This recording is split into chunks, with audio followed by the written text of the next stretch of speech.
There we go. Hey guys, how you doing? Yeah, and start of every stream sounds the exact fucking same at the moment.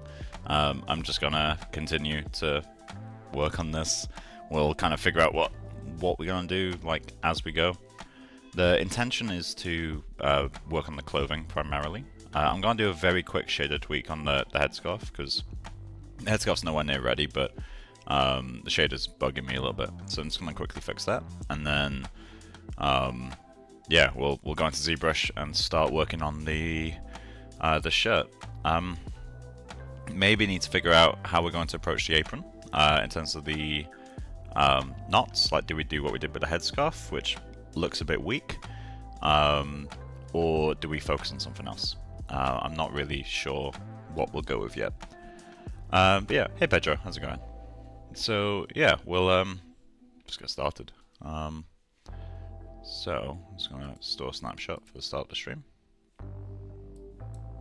Okay, grab this guy.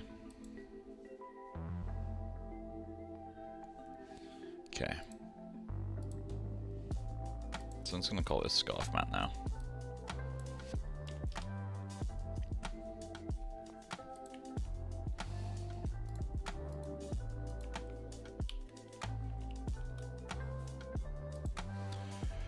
Okay, so the thing that's bugging me is the spec. Like, we got just way too much of the stuff. If I go to here, like, obviously we don't have any breakup, like, that's fine. But we just need way more. So, or way less even.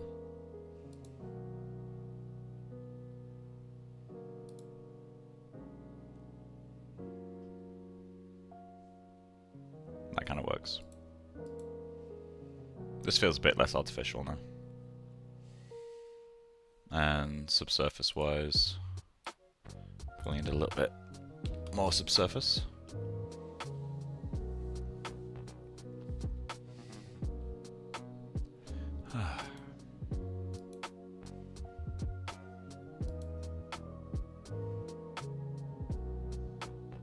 Okay.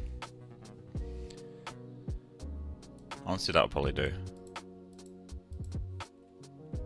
This feels a bit better now. Obviously, it needs a shit ton of work, but I'm not really too worried about that stuff yet. Just because we don't have any textures on the thing, and the model itself isn't finished. So yeah, let's get into ZBrush. I need to open PureF. I keep doing that. I keep like not opening the thing. Load. There we go.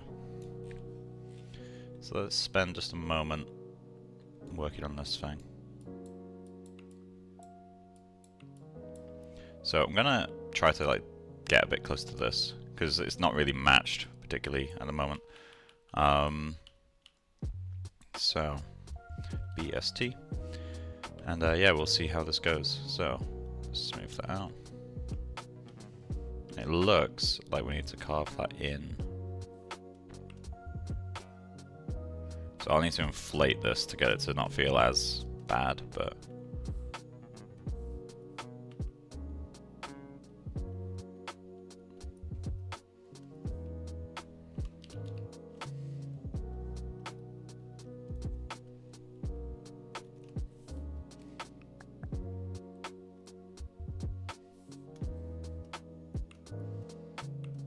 it's gonna enable double. I'm gonna stay away from thickness for now, because I want to see directly like what I'm doing to the polygons. Where's the display? There it is.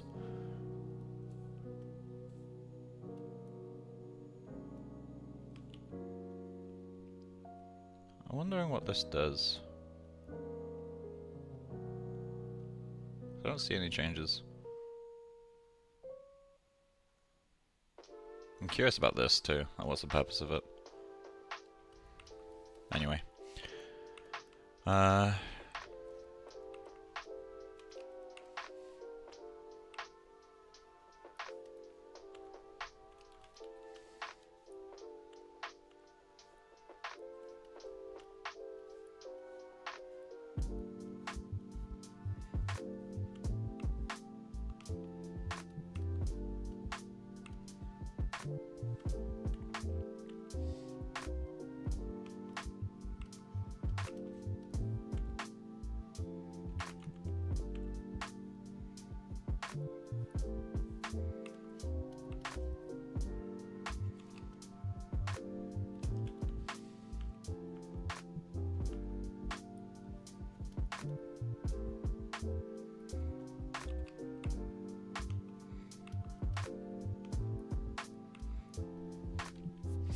Hey Yesh, how's it going?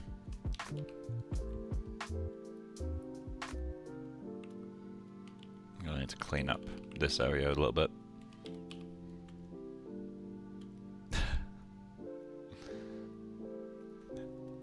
It's every time I see that "Let's Go," it's that little like, is it a dinosaur face? Is it just a pink crocodile? But I fucking love it.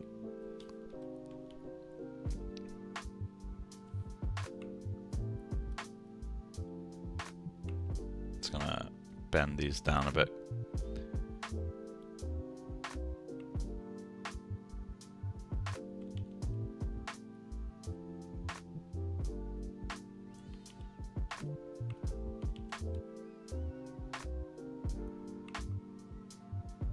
Okay.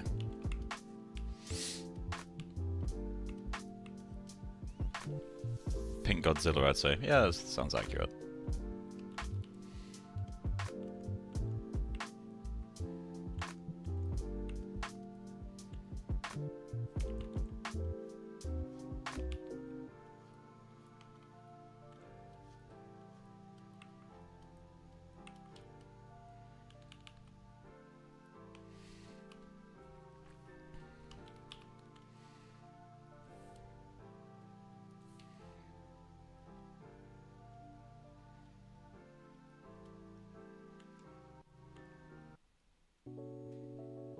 I should probably get like scan reference or cloth, that would be really helpful.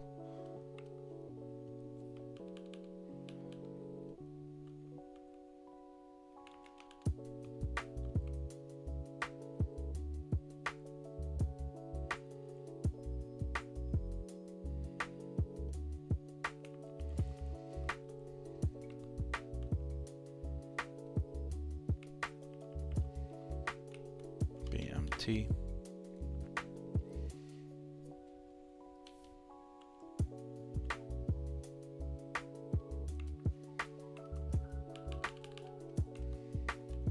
So what's the goal of today's streams? Clothing. Make, not shit, basically.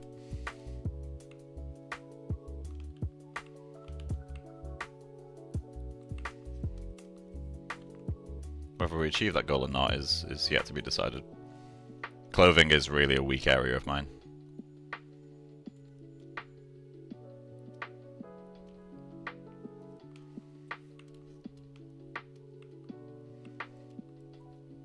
This feels strange. But yeah, I'll stream until about 12:30, 1 PM. Go grab lunch. Feeling Bello Deli again today. And then back to streaming afterwards.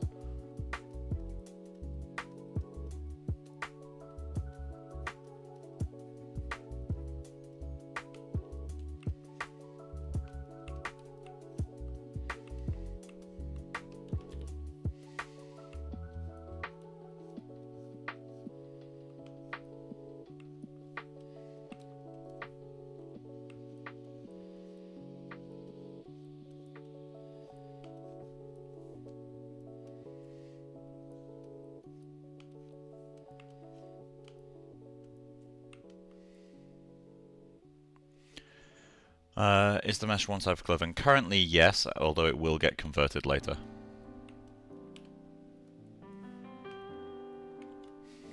Is there like a smooth perimeter brush? It probably is, right? If you guys don't know about this, when you go into the lightbox or press comma, there's a bunch of brushes that aren't here, basically. Oh, sorry, here. So if we go into smooth, I don't know if there's one for smoothing edges, but smooth peaks, smooth valleys, smooth direction, smooth subdiv, smooth pods, crease groups, smooth stronger, that's really helpful. Smooth 35, no idea what that does. It looks like there isn't though. What else could there be? Clay spin, that looks like a really cool brush. Gouge.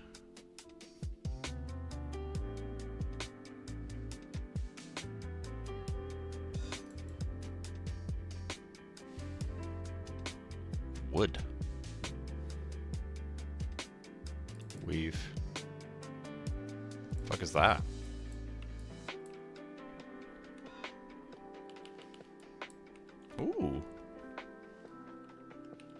good for what I'm doing, but that's cool.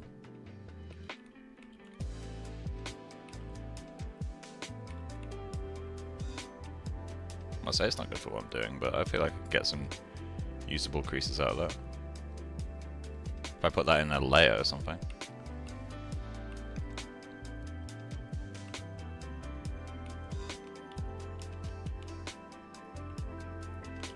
Looks like it distorts the polys a little. Actually, no, it's doing a good job.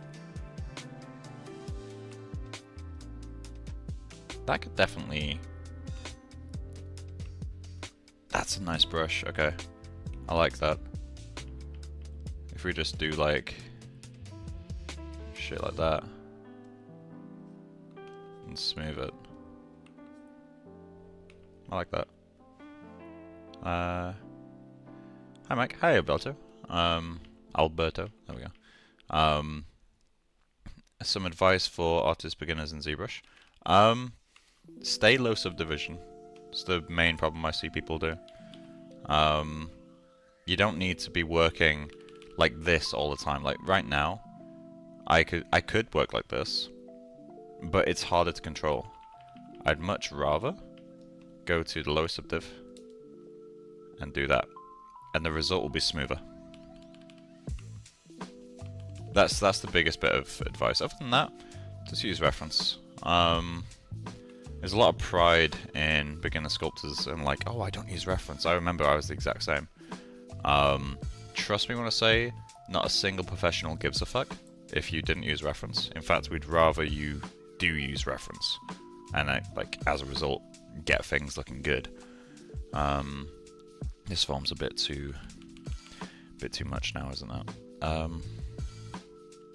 Gonna add it up here and remove it down here.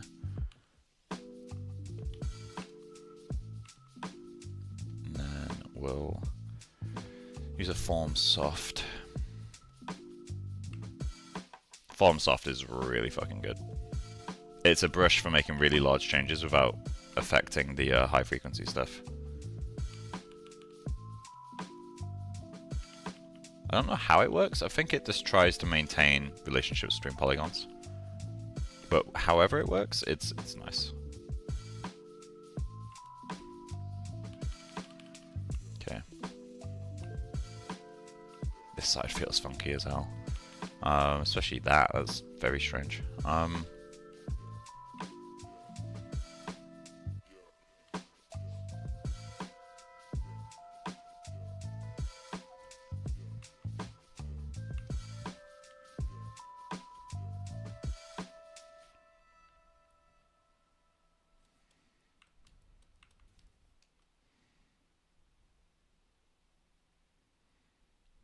Pt.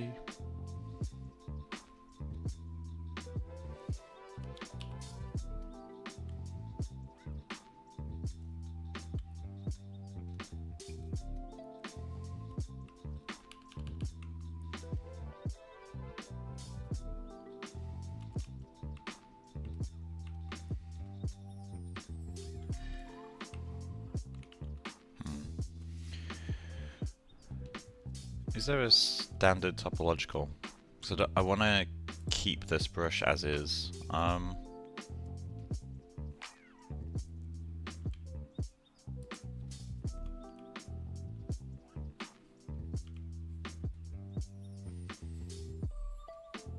What's standard?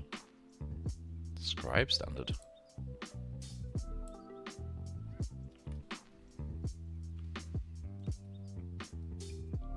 Oh, I like that. That's a nice brush. You can move them afterwards. Okay, that's fucking sick.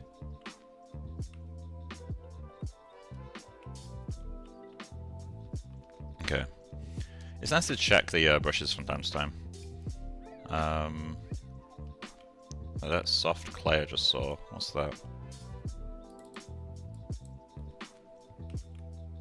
Nope.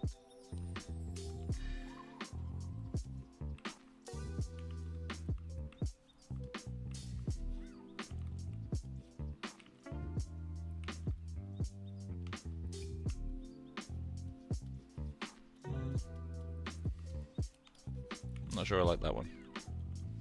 At least not within this context. Anyway, I was looking for a standard brush. There's standard and there's no extra versions. Okay, so I'm just gonna go brush, clone. So we've got standard 1 up here. And this one, modifiers. No, not modifiers, auto masking. Okay, Mike, I'll keep that in mind. Thank you so much. No worries, man. Brush.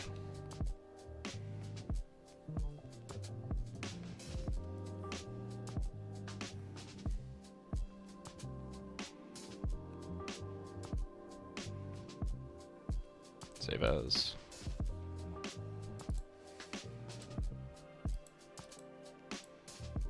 Standard.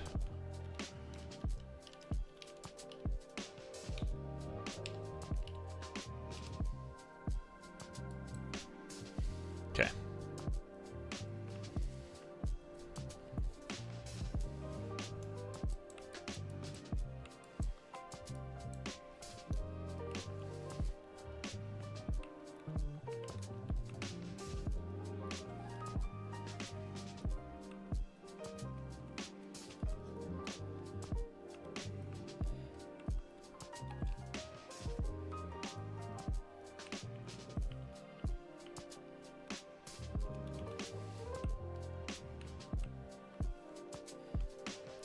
I'm gonna do the same with clay buildup. Let's clone, then go to brush. Actually, no, I need to select it. Yep. Then go to brush, topological. No idea how well this will work, but we'll find out. Save as, clay buildup.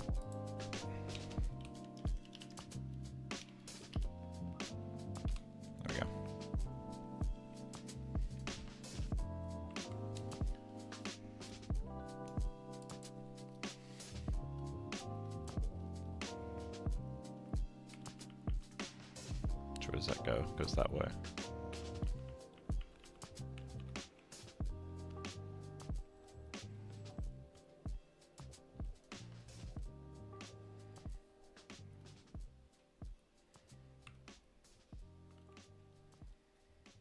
feel like it might be easier just to mask out. Hey, why don't you use Marvelous for that thing? Have you ever tried tying a knot in Marvelous Designer?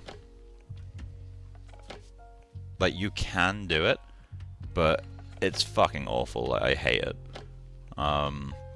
Plus, my skills with Marvelous aren't very good.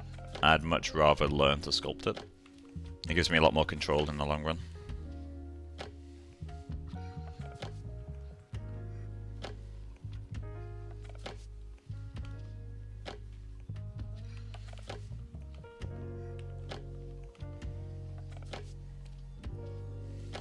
Okay, so we're gonna need move topological. Pull that down. What we need to start doing is making the knot like actually fit. Otherwise it will never feel like it actually belongs, you know?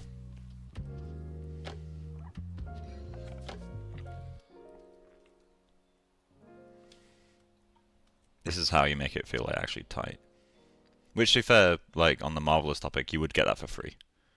I just don't like using Marvelous very much. I bought a perpetual license just because I knew it would be helpful at some point, but...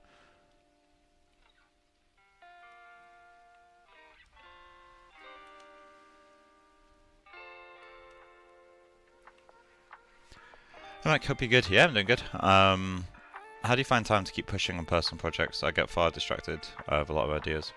In terms of finding time, I mean, right now I'm just waiting to start work at Framestore. I finished Digital Domain 2 weeks ago. I had an interview with Framestore and got the job 2.5 weeks ago. And when they asked like start date, I asked if I could have some time off. So I'd take like a month to kind of do my own thing. I've been basically begging for a time off for a while now. And yeah, they said that's fine. So I've got until sometime in March. Early March probably, to just do my own thing, which I'm very glad about. because, man, I was burnt out.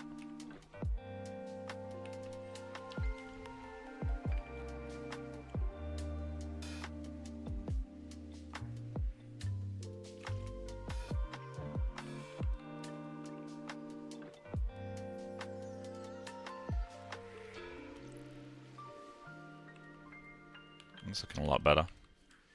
Need to refine this area, because that's not looking better. But you could do everything except the knot. Yeah, but then at the same time, matching the position of these wouldn't be easy. Like, I think something to point out here is Marvelous isn't objectively better. It's better for quite a few things, but you remove control, and it's a harder tool to use. And so I know that if I polymodel for long enough, I will get what I want. I don't know that with Marvelous.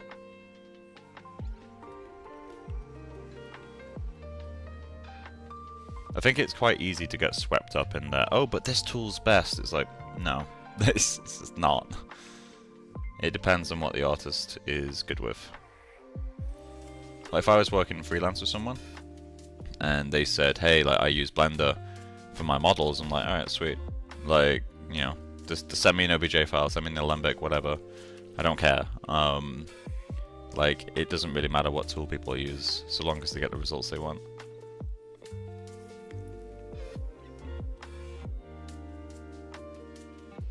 Granted, when you're trying to get a job, it is worth picking particular tools. Yeah, I'm currently on a show and have no time for personal projects, but that will come a day soon. Yeah, I mean, I used to work, like do personal work and work full time. I did for years. That's finding time. It just depends on your priorities in life. Like, for a long time, I just wanted to do personal projects in my free time. I didn't really want to go out and do anything else. I was enjoying the process of doing all the personal projects. So when I finished work at 6:30, I just started a stream. I think it's one of those where most people do have the time. They just don't want to prioritize the work. They'd rather, and rightfully so, rather have a better work-life balance. So yeah, I mean, you probably can find the time, unless you're like crunching, or have like your responsibilities. But yeah, I wouldn't worry if you can't find the time. Like, it's fine. I want to learn Houdini for simulations, but it's kind of scary. So, Houdini is really nice. I like Houdini a lot. I've been using it for my eye generator thing that I showed you guys the other day.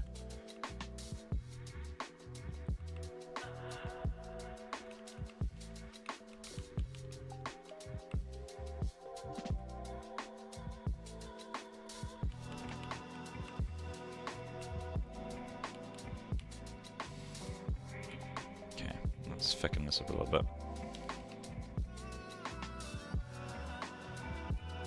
And what I need to do, really wavy back there.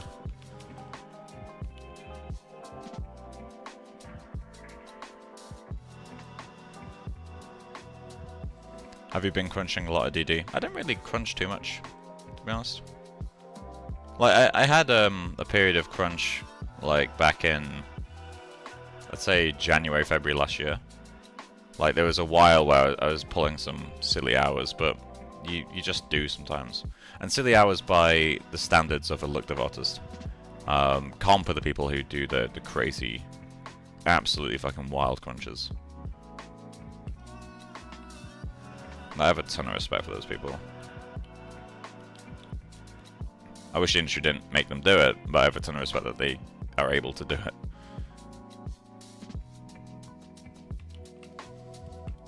Okay. So what we're gonna need is kind of like a crease now to like straighten it up. So let's just do that.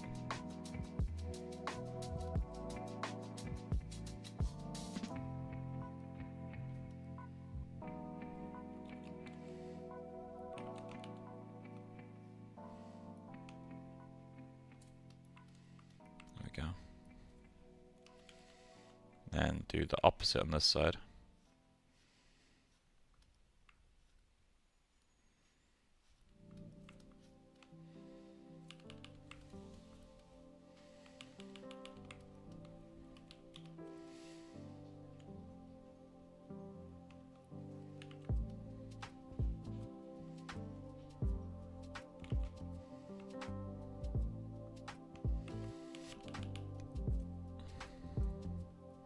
Okay, this side's working relatively well. It's not great, but it is working. Need to ease this side out.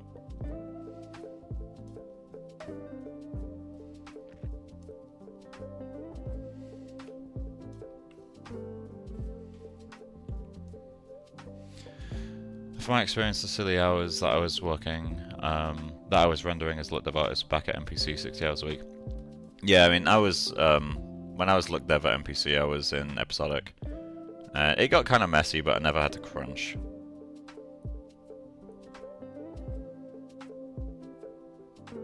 I'd say the worst crunch of my career was probably the Cats musical, which I'm sure you can all imagine was pretty wild.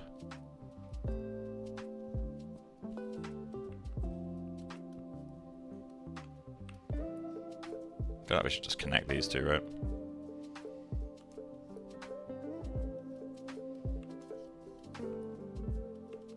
Yeah, I really need to address this side. It's pretty fucking weak.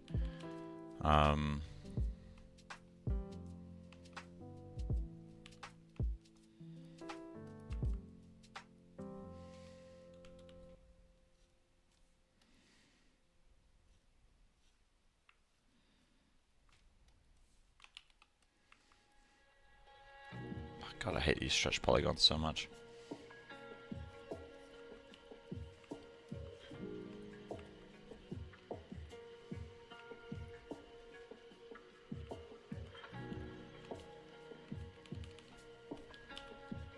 Let's fit it to the face a little bit.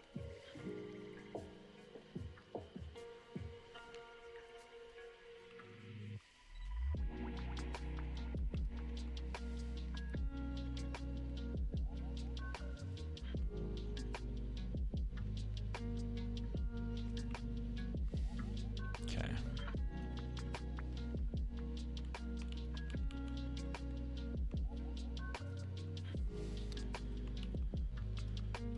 And then these back faces. Should I roll them up? Can't do like.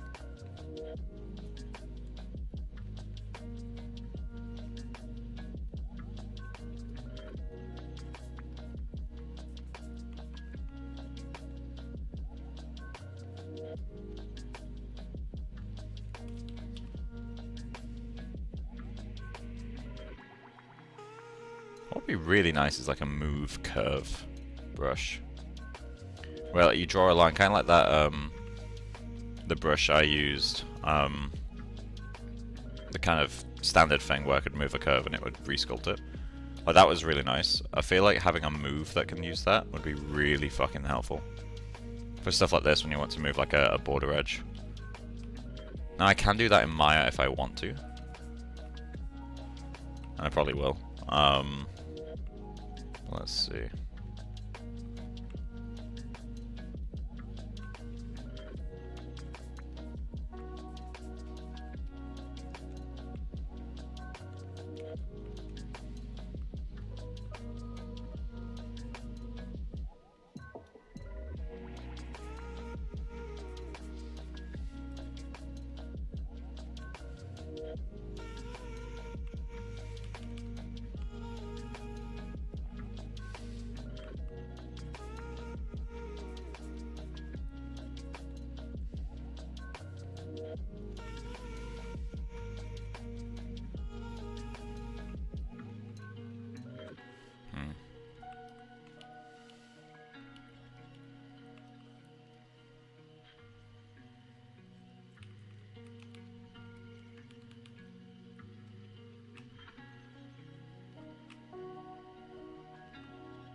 BMT.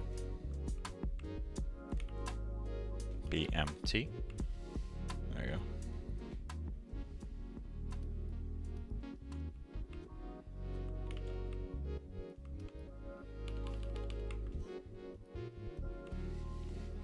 What's the difference between texture artist and lit dev artist? Is latter the one found touches like compositor and VFX? Not quite. So it depends on the studio, first off. So I need to fix this area. Yeah, it depends mostly on the studio. So if you're at, I'm wondering what I can say this NDA or not. Okay, the way to think of it. So the lit dev artists are the people that make your shaders, correct? Like everyone, I feel like everyone knows that. So when you set an asset to lit dev, we're the people who make it shiny and all that sort of stuff. In the process of doing lit dev, we need data. Some of that data we can generate ourselves, like we might need curvature, we might need, you know, how much SSS something has. But we will also need things like color data, like, hey, how bright is this area? That's where texturing comes in.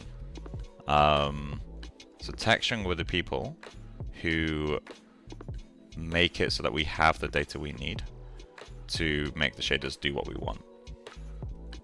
So whether that's making spec maps or all that stuff. I think a big source of this confusion is a lot of people think lit dev is just plugging textures in, which for some studios it can be, which is why texturing will sometimes do the lit dev. But for most major studios, that's not how it works.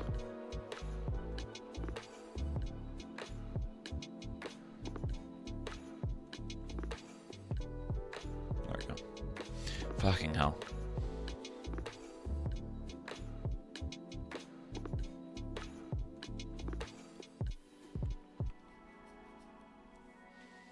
Okay, that's the last layer. Good.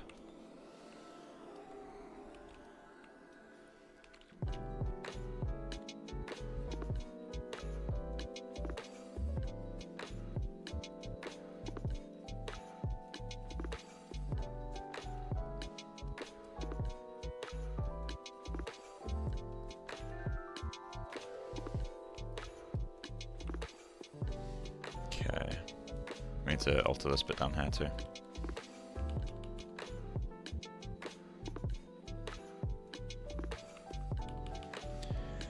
Okay, so I'm gonna save this scene. So we're making decent enough progress. So, in deformation, polish by groups. Is it polish by feature? Oh, polish crisp edges, there we go.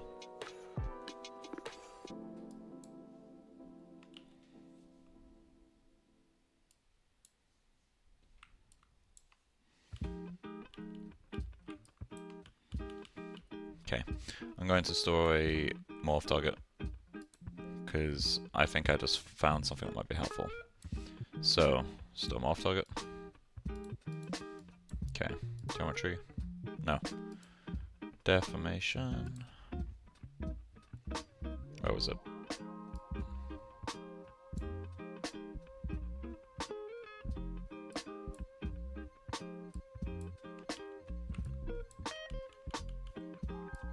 You know, I really didn't need it to...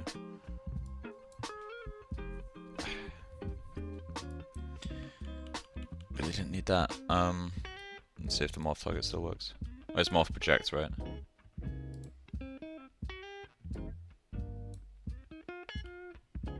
Yes.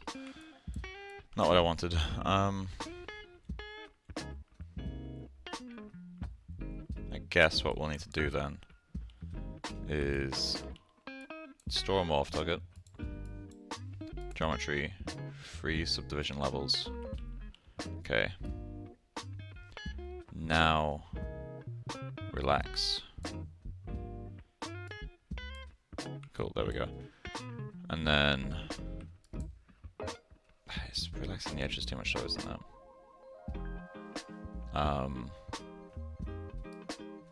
Morph target. We are losing quite a lot of volume.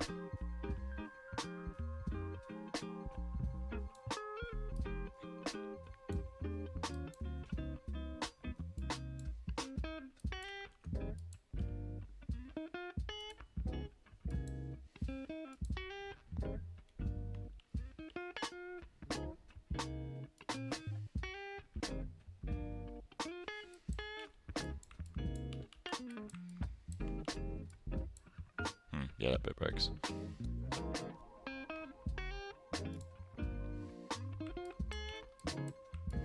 Just helps spread those polygons out a bit more evenly.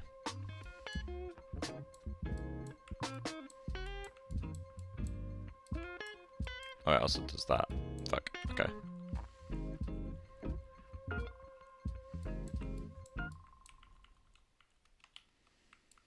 Okay, well I guess we're sticking to you then, aren't we? Ooh, okay.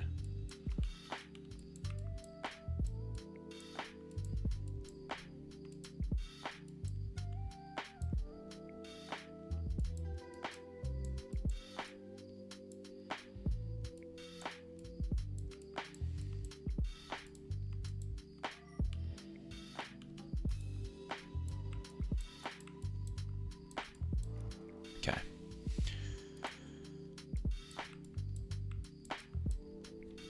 So let's fix up some of these areas.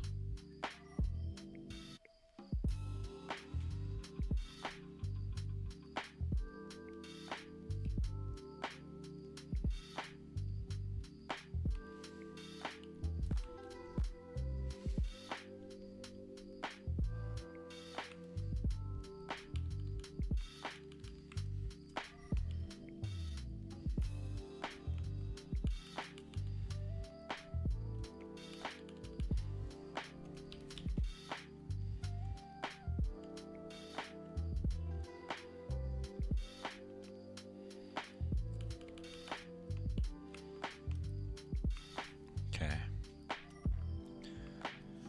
It's looking a lot better.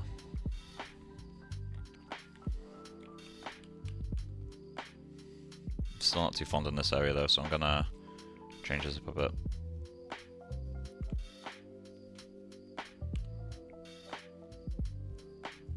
And what I'm gonna do is actually put effort into matching that little thing there.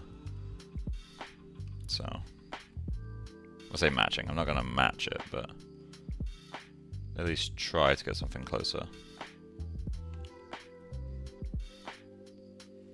That folds in like that. And that comes from here.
Now I just need to readjust it to the original shape.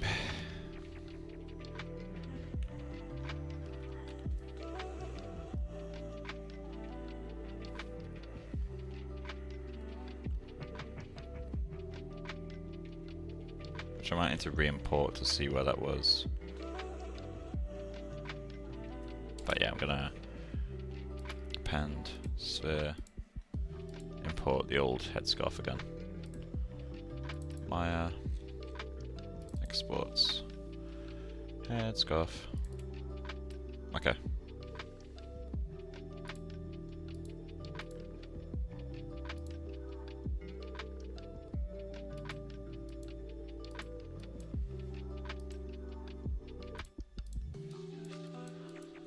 So this bit needs to come up.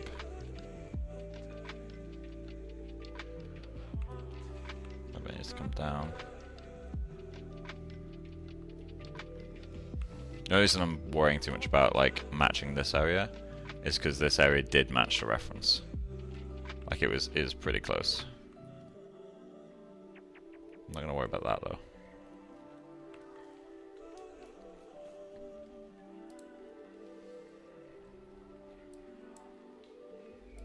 It's looking better.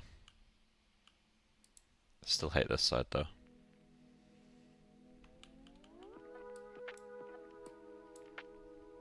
This side's feeling a lot stronger.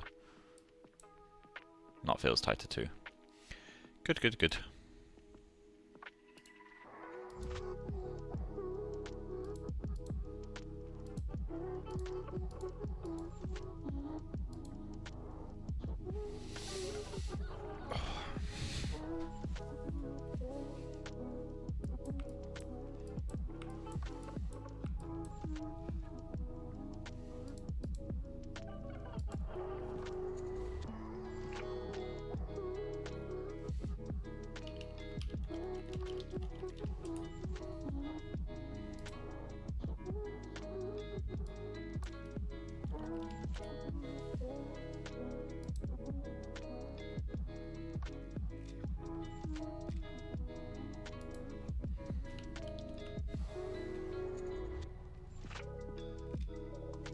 I'm looking for 3D scans, this sort of stuff.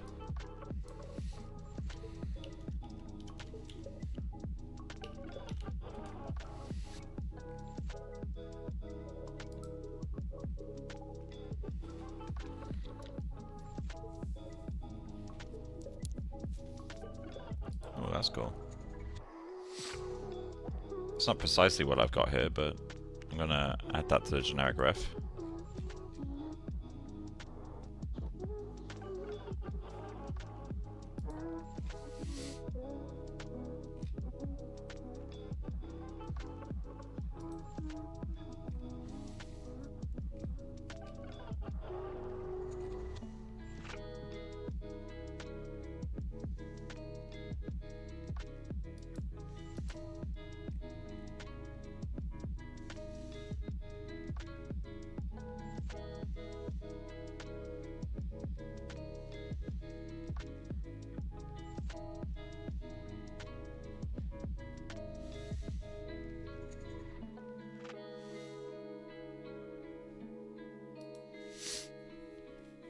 Okay.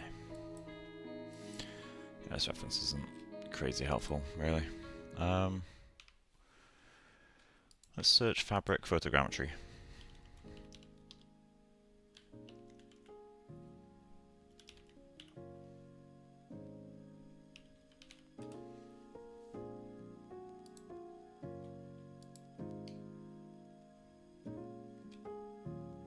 I just want to see like nice shapes, basically.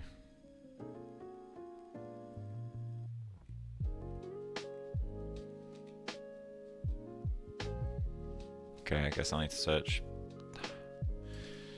clothed 3D scan.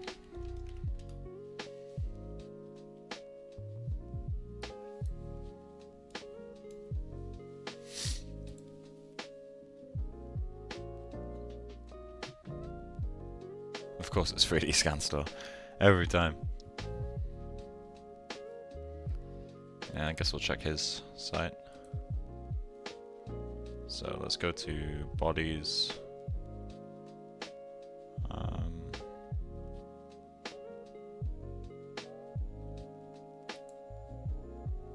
Clothing, there we go.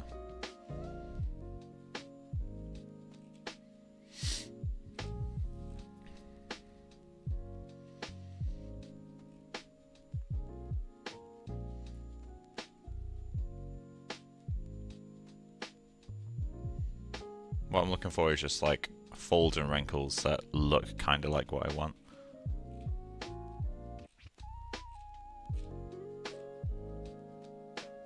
This is cool.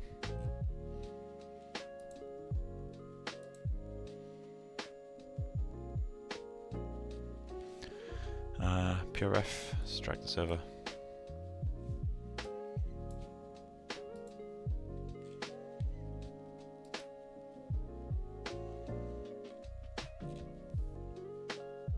Hadoop probably has some good information in it.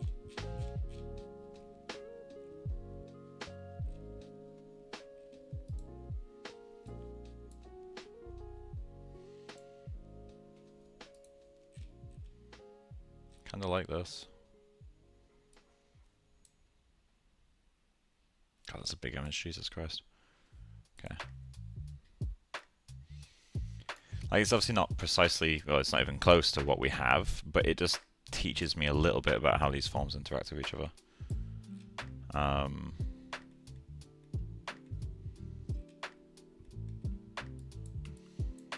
Because I want to figure out this area.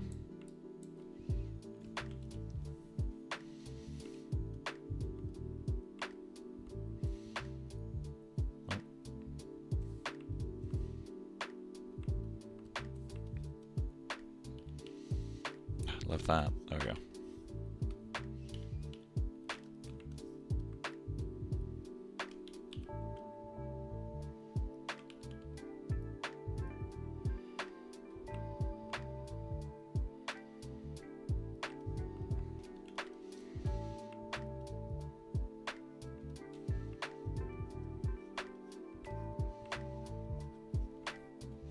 Man, I'm late.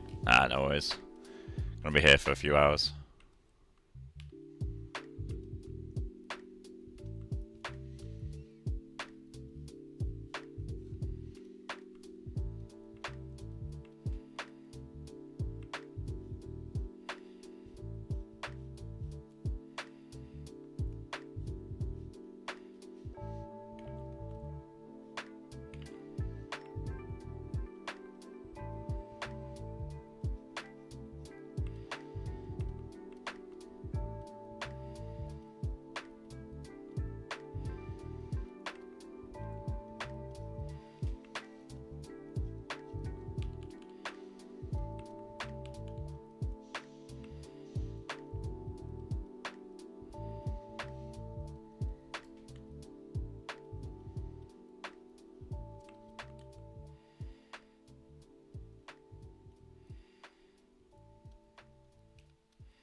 Feels a bit inorganic, doesn't it?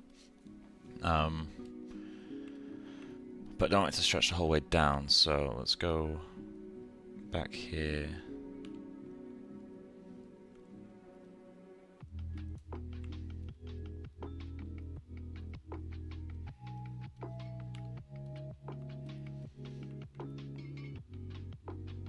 Is there a Discord chat where we can post ideas for projects?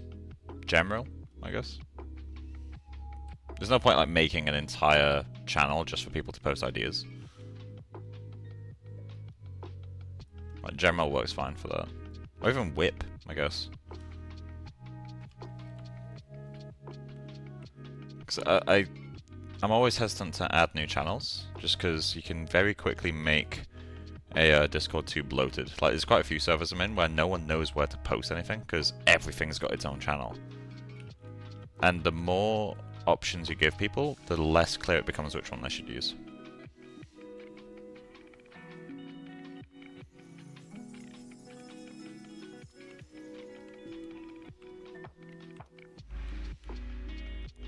Okay, so let's fix up some of this thickness.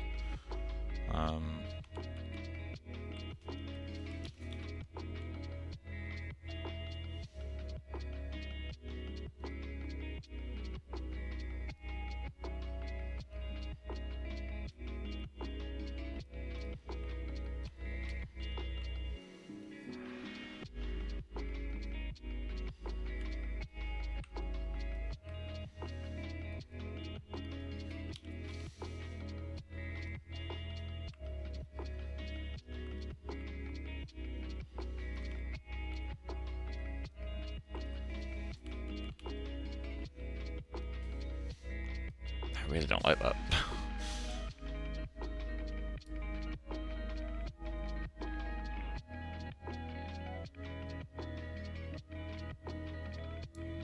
But this is closer to working.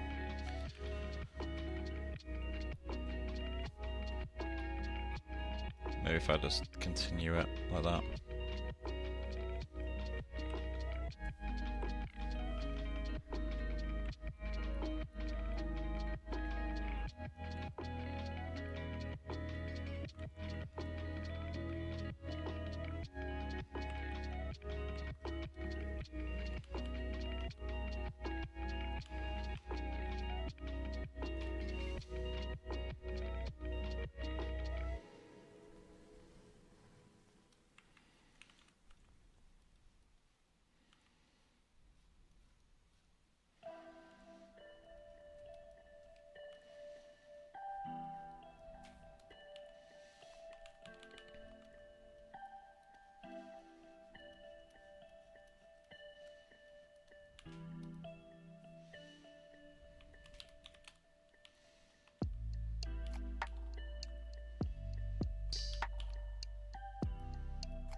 I'm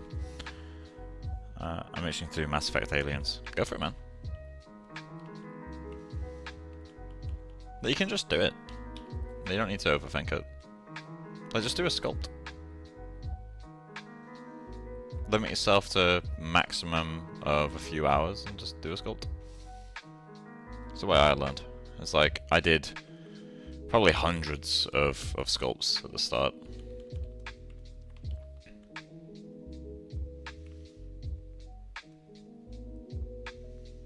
Just sculpted heads all day, every day.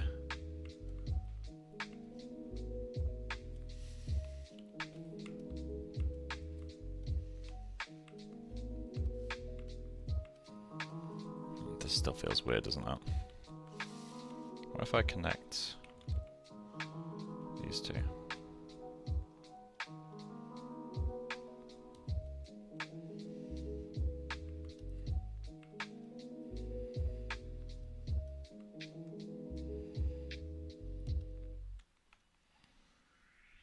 That doesn't feel terrible.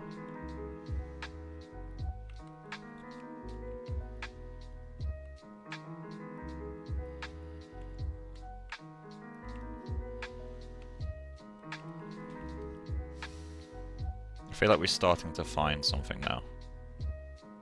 But I still don't have it, but I'm starting to discover the form, which I think is quite important.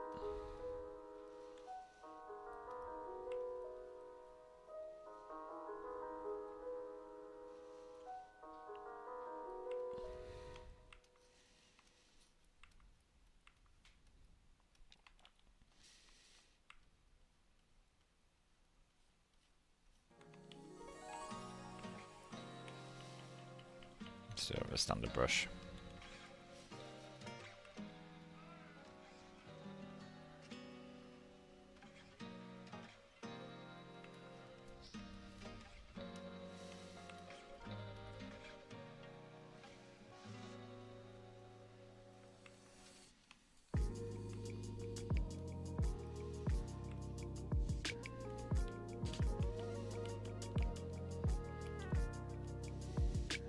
One 130 heads and 10 armors and 1 cloth. That's fine. That's a good place to start.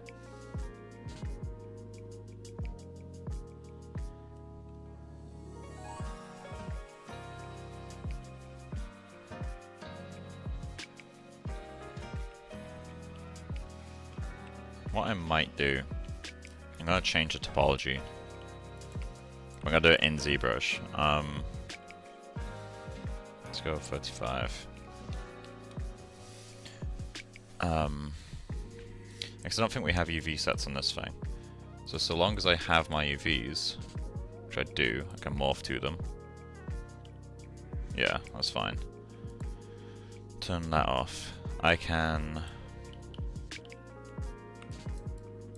just insert some loops, because I'm gonna spend forever like fighting this. So yeah, we got that saved. Save again just in case. Okay, then we're gonna go to geometry, 3 subdivision levels, B, Z, M. That's fine, I don't care.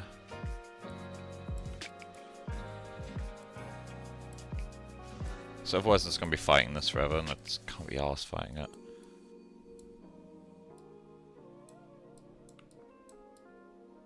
I'd rather just do this shit, you know? Looks like it's not too badly spaced in there. Cool. So then, all we're going to do is unfreeze it. There we go.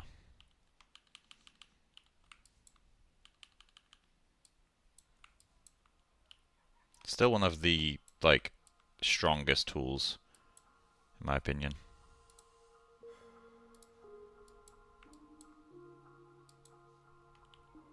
We have lost that polypaint data, but it doesn't matter that much. Actually, no, we haven't. Never mind.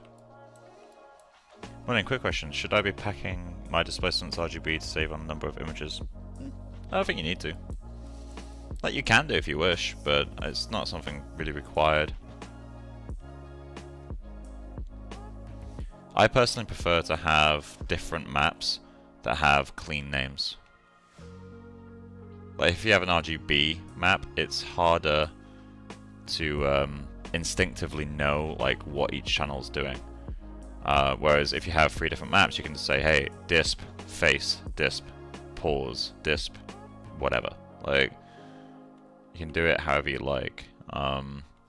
That's the way I do it. It's the way a lot of studios do it too. Okay, there we go. So I'm gonna get this into ZBrush, into my even. So, go down to lowest subdiv, export. I'm gonna go to modeling, ZBrush, sculpting, exports, Headscarf Geo. It's just the lowest res one. Hey Lauren, how's it going? So, file, import, modeling, ZBrush, sculpting, exports, Headscarf Geo. So I can't just like copy the names across anymore. Oh, sorry, blend shape them anymore. Not in this pass anyway.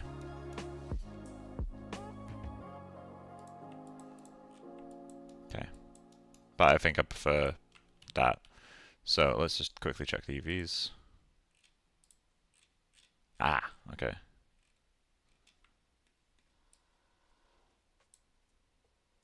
So I'm going to need to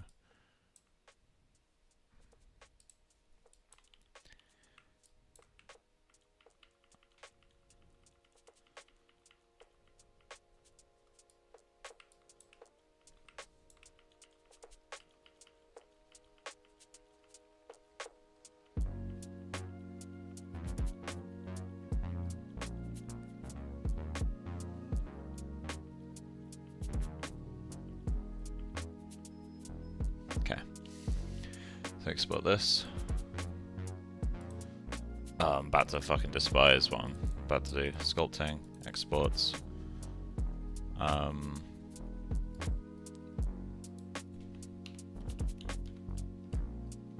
Okay, they go all the way back to the front. Okay. We're gonna go file, import. So these should line up mostly. They do, and one of them has the UVs still, which is the old topo. So what we're going to do is transfer from 2, going to mesh, transfer attributes, and transfer, they're not 1-to-1, but they're close enough. Transfer UV sets by world. Then, yeah, that bit's a bit balked, but it's fine. Honestly, I'm surprised how well that survived. So now let's delete the history on this guy, which allows me to get the U, and then we'll just. Okay, where are you? Ah!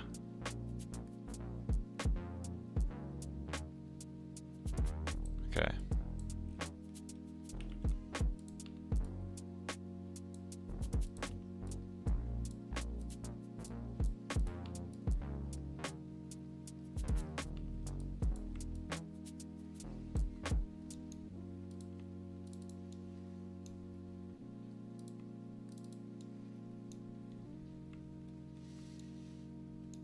Okay, I need to select the old one.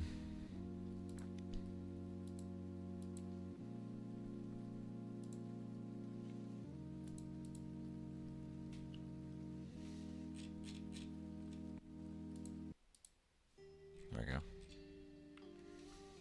It doesn't matter that much, but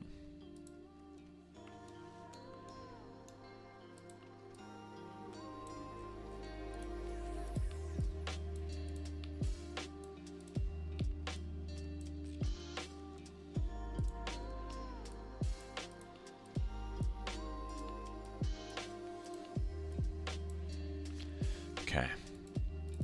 So copy you onto you. Delete you. Okay, we'll remove the thick version, and I'm just going to fix these polygons.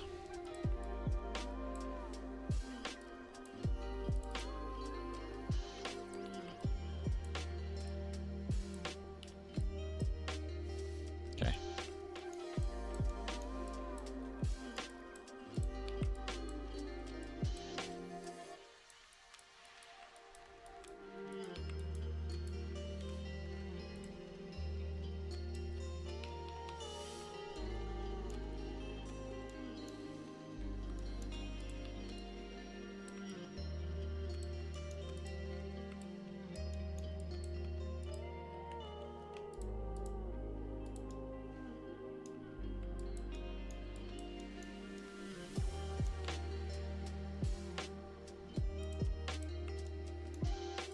Okay, let's go to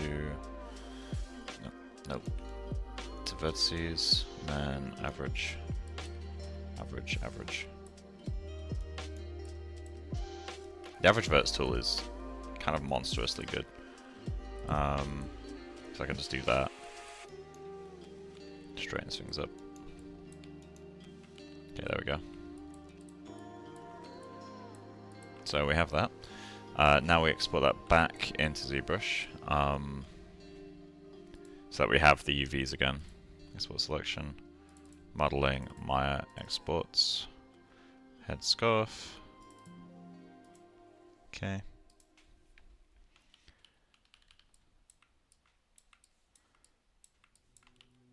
Yeah, you can see it's broken in there. Import.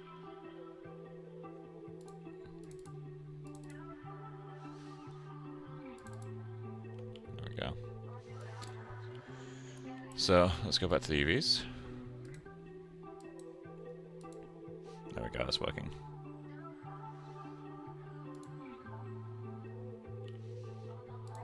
Okay. So then, save that again. So then what we can do is go to geometry, go up one subdivision level to the sky, delete lower, delete higher, edge loop, panel loop.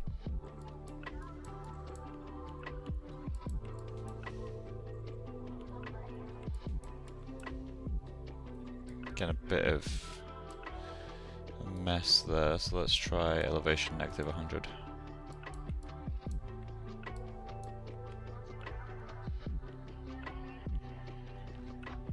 Bit thick maybe.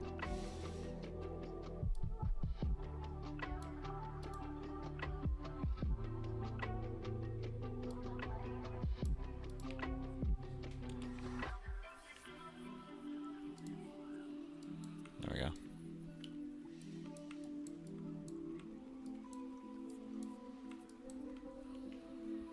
Clipping the hair a bit.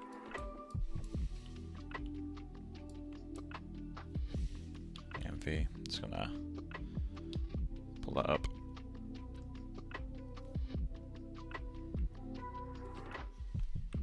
Okay, there we go. Export that, and then this one goes to ZBrush sculpting exports. And it's headscarf geo. There we go.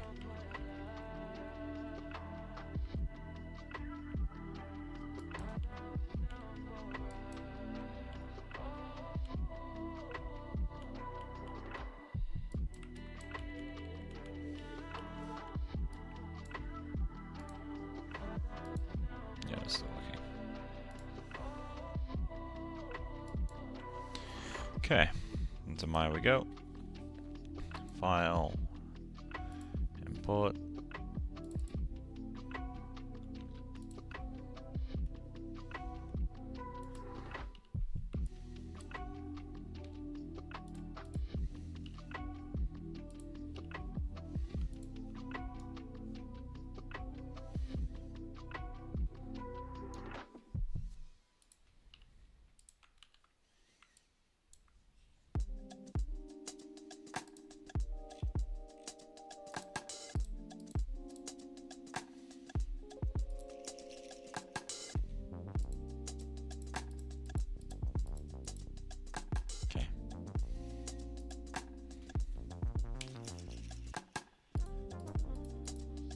Oh, we've lost a bit of volume with that polish, haven't we?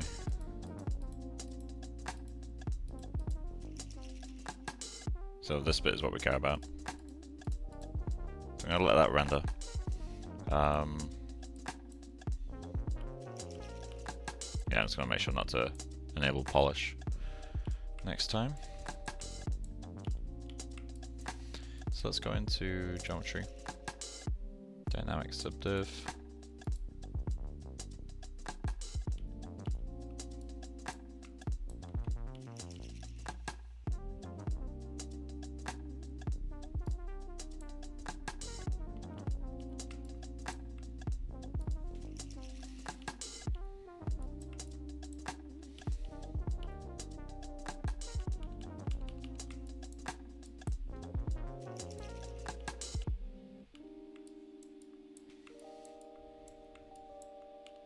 It's still broken. Alright. I'm gonna need to go into what phase are we in? Modeling. I don't really have distinct phases in the way I work, to be honest. God, I hate how much this is fighting on topo. So let's just quickly sort this out. Deformation.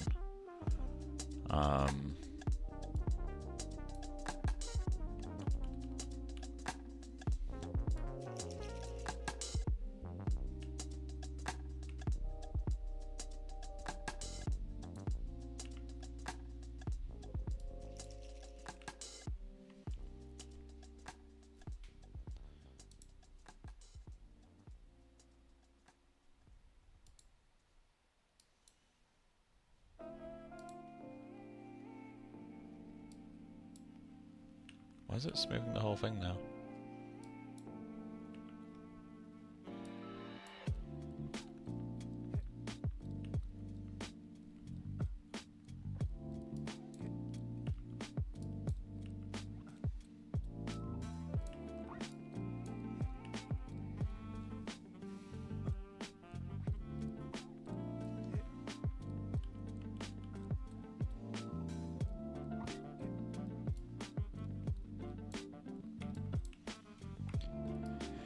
Okay, so way to mask border edges. I'm gonna search that. ZBrush, smooth, borders.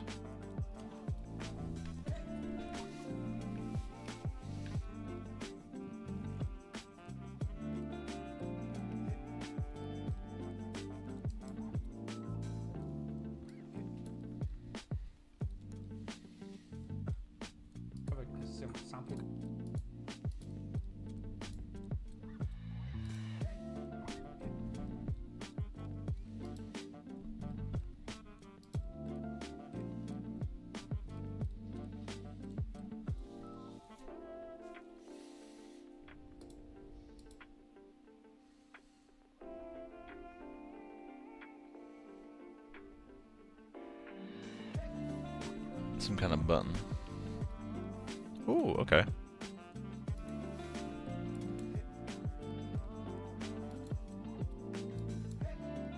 Ooh.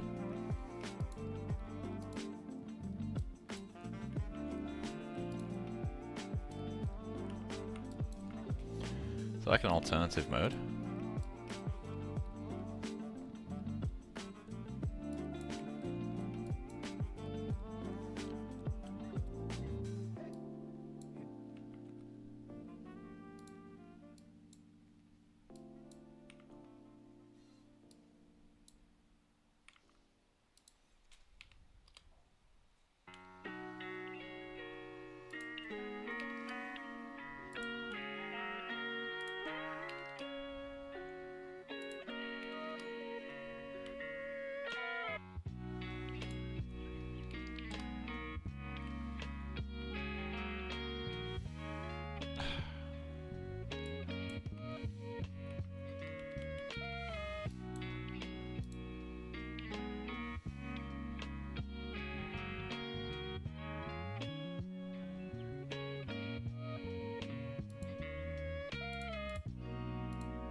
If I just keep importing that, what happens?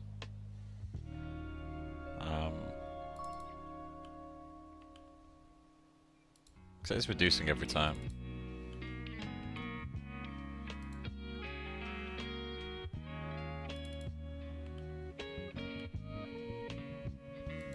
This is actually working. Oh, no.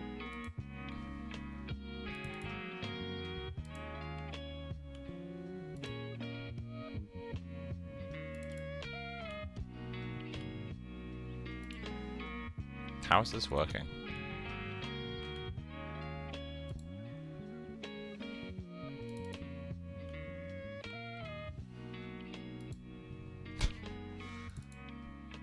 Don't worry, I hate this too. Import. This should be the last one.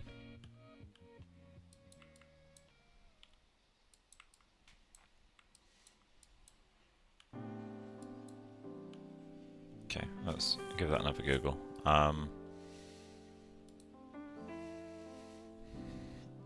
Let's see.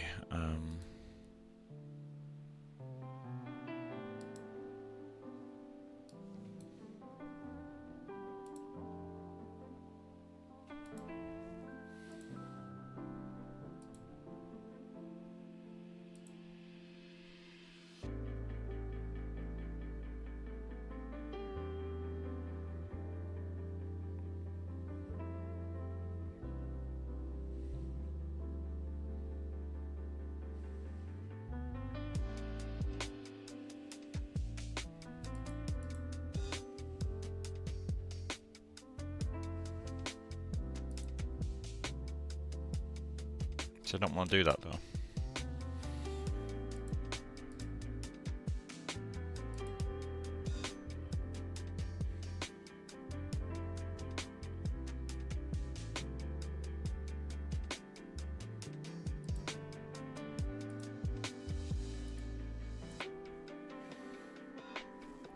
Not quite what I want.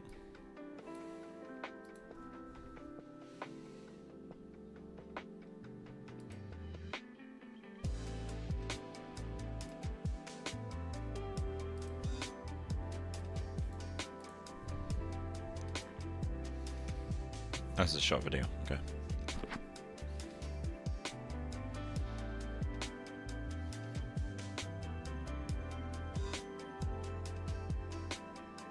Okay, so he's just doing that again. Okay, I guess that's what we have to do. Oh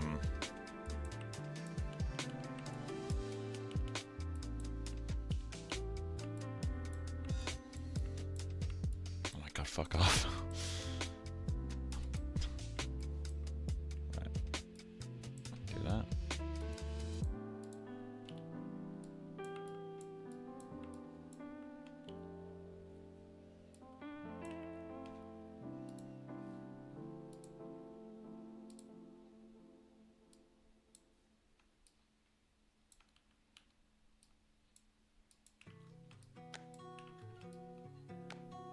Not working. Okay.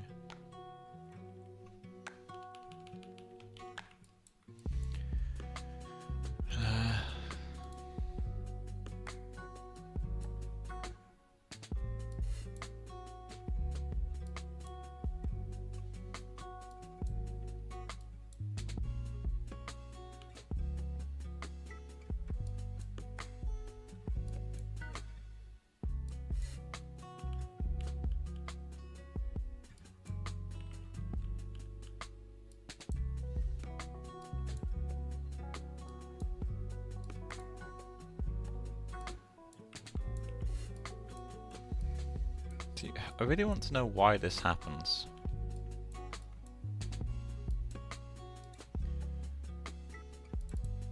If there's a way to prevent it.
Okay, that'll do.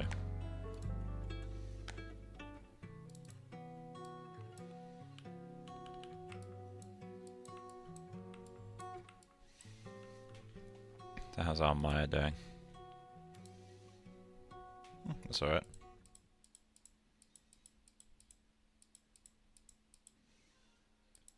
So I'm going to look into these.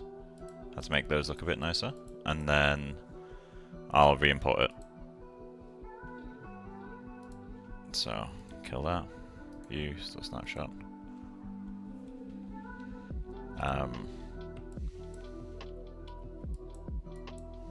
So what can I do to these? To make them look more interesting. They are kind of flat, aren't they?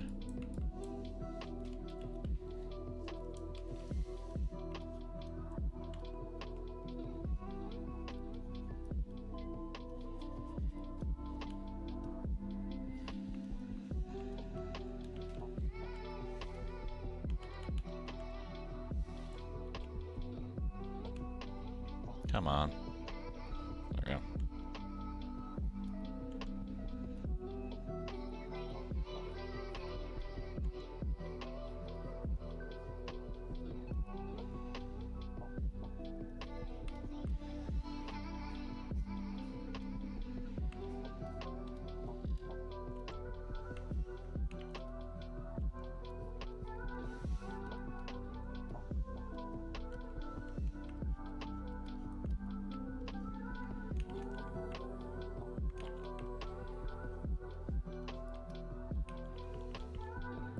BST.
Just experimenting to see what shapes I like.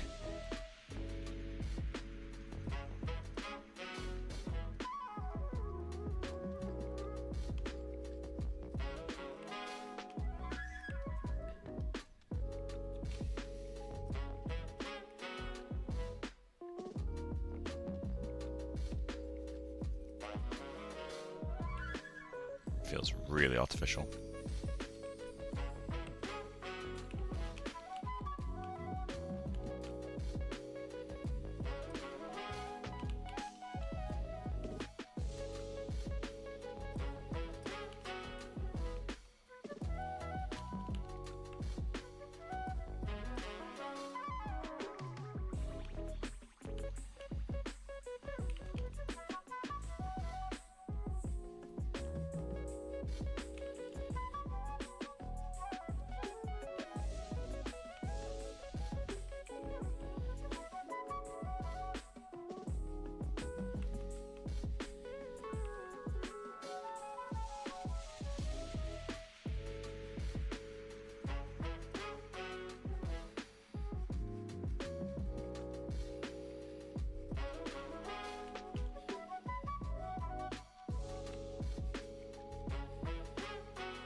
Do you think it's easy to change the field of 3D and film productions? For example, modeler who's becoming surface artist. I mean, I've gone from Groom to look dev back to Groom. You can, it's just a case of do you have the skills to do it? Like, if you don't practice it, then the company has no reason to hire you for it. Ultimately, like, I think the crux of that question comes down to not thinking about it from the company's perspective. If a company needs a modeler and you apply and you can model, does it matter what you used to do? Like, does it matter that you used to be a different department? I would argue it doesn't matter. Granted, you might be someone that they look at and go, oh, well, they know this and we also need that. Maybe we'll ask them to do, maybe we'll ask them to do Groom because they've done Groom in the past. That's valid. But ultimately, if a studio needs a specific skill set and you have that skill set, there's no reason for them to not hire you.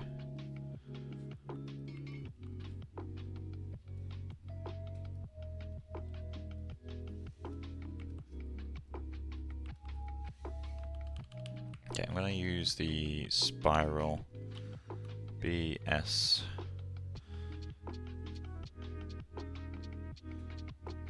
J.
I actually really like this colour for sculpting. Very easy on the eyes.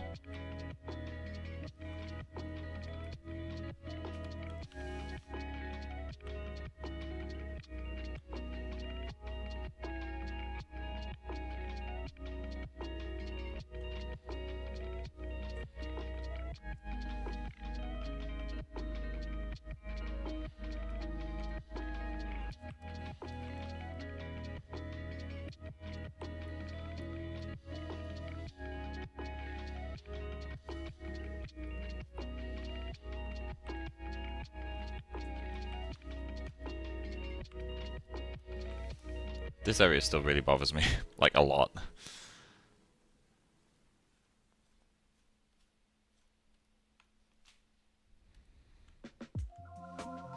Man, I wish I could sculpt cloth.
Makes sense. I'm wondering if salary drops for a pro with years of industry experience in one field. Yeah, I mean, salary drops. Salary definitely drops. But then salary drops sometimes within the same department, like if you change between companies.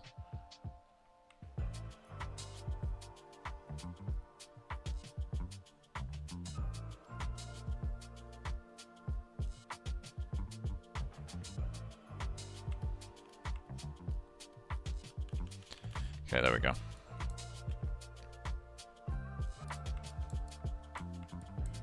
That's bugging the fuck out of me.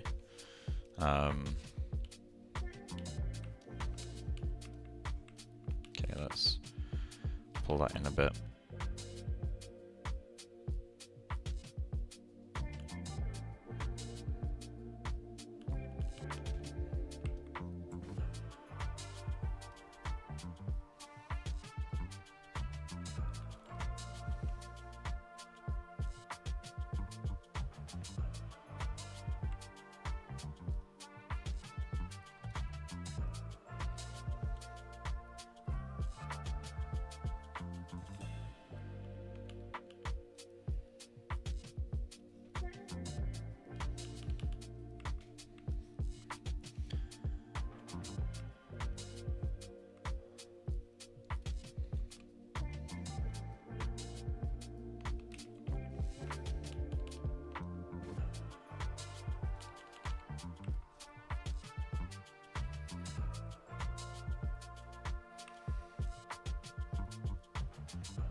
Just difference in salary between studios in the UK and France is huge.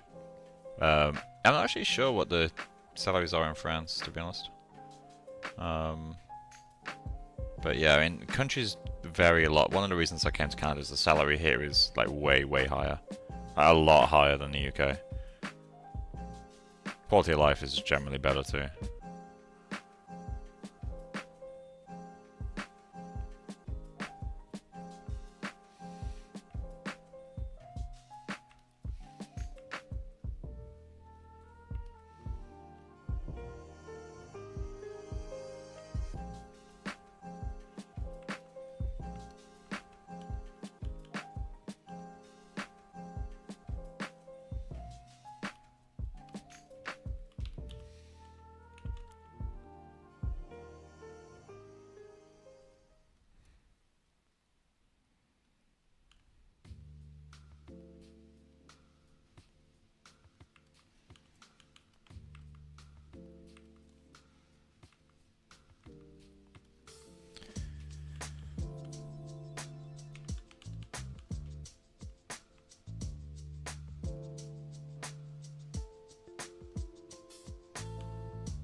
Feels better.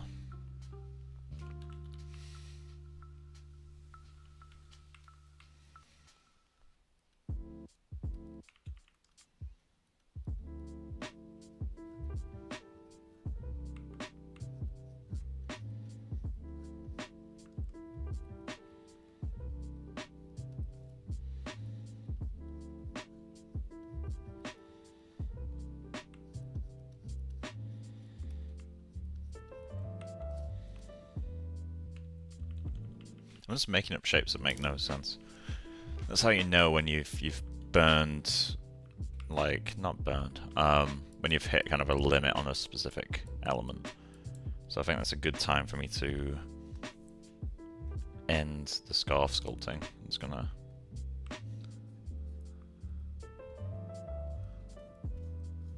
do that. Give it a bit more fullness.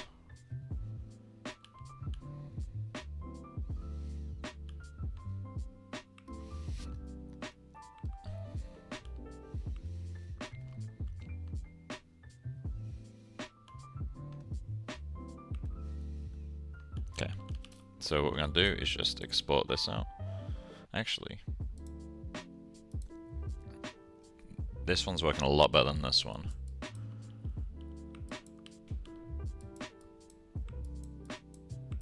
I'm wondering, should I? Yeah, I think I should. Remove that.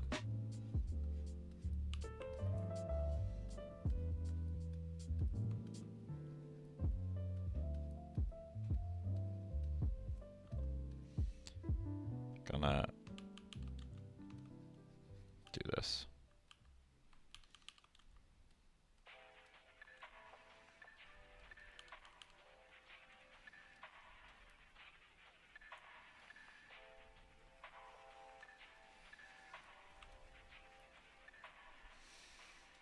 Hey Josh, it's going pretty good here, how are you?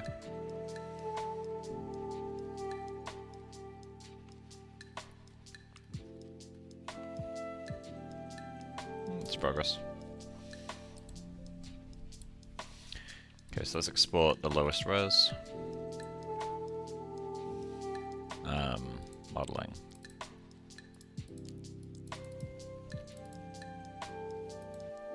Okay, and then do our standard thing of go up a subdiv, delete lower, delete higher, not crease, edge loop.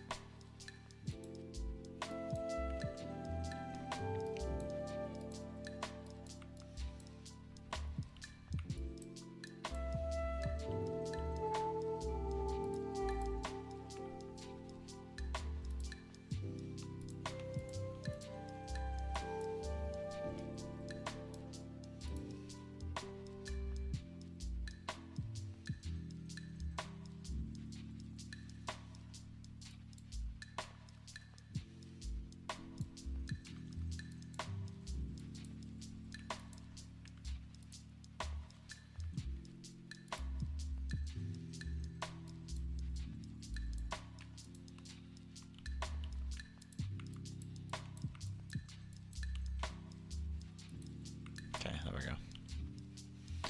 Export that.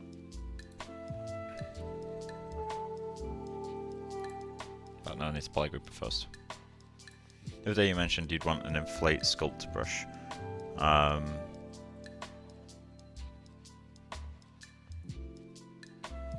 Inflate sculpt brush? I'll check out what you mean in a moment. So the alpha for something like alpha 6 behaving like a clay buildup. Oh, okay. Oh yeah, I remember now. Okay, cool. Yeah, I'll check that out in a moment. Let me just get this exported. Polygroups, multigroup. Cool. Export. I'm going to export this over ZBrush sculpting exports. Cool, and then we just undo until we get back to a point of having all our subdivs. There we go. Cool.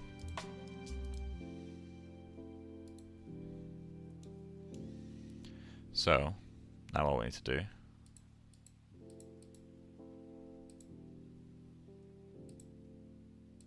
part of me likes that extra reflection there, but I guess we'll see how the new one looks in a moment. Let's file, import.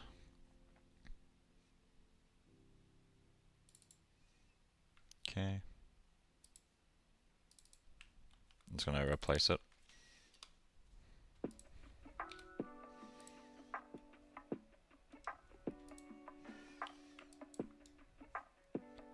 Existing. Let's go off. Let's check our UVs. Yep, still there. And then you can get deleted. And file, import. Cool. Put that into there.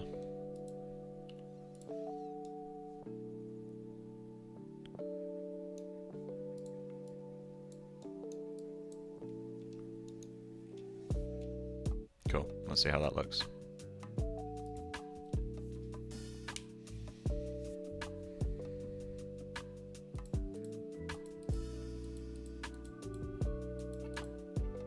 Oh, I need to enable smoothing. Not smoothing, sorry. In fact, yeah, smoothing. There we go. Ignore the intersecting hair, it doesn't really matter. Okay, so while that's rendering, let's go in, go up a few subdivs. So get the inflate brush, so bin, and then I'm gonna clone this. Clone. So go into brush samples, build up. Okay. Swap out the alpha for something like alpha 6. Ooh, that looks promising.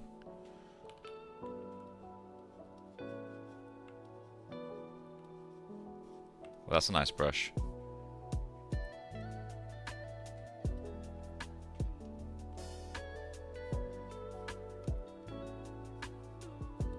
So I keep going over the same spot, see how it interacts. Yeah, it's nice. That could definitely be used for a bunch of shit. I'm gonna save that. Thanks, man.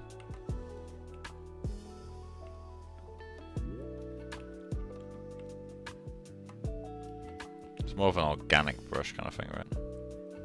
So it wouldn't really be that great for cloth. But let's see what it works with no alpha.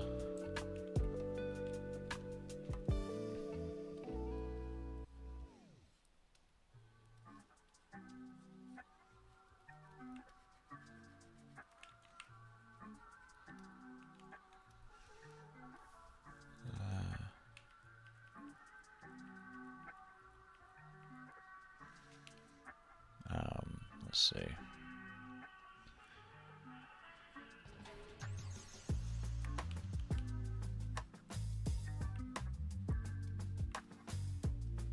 Ooh, that's a nice surface breakup brush.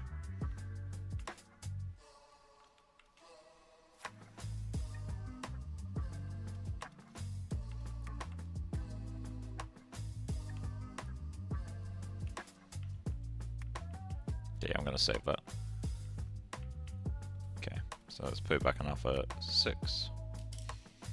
Then save as. Modeling ZBrush. Inflate. Build up. Okay. How's Maya doing?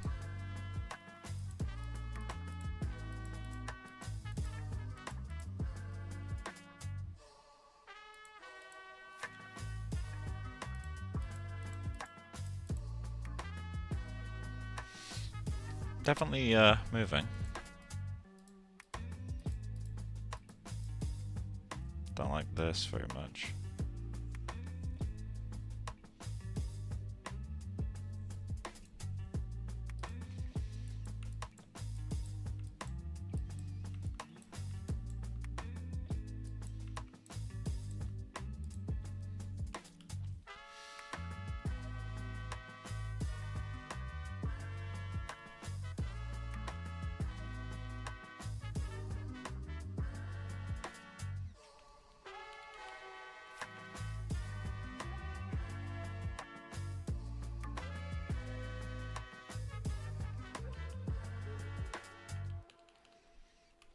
spiral is SPJ, right? Yeah.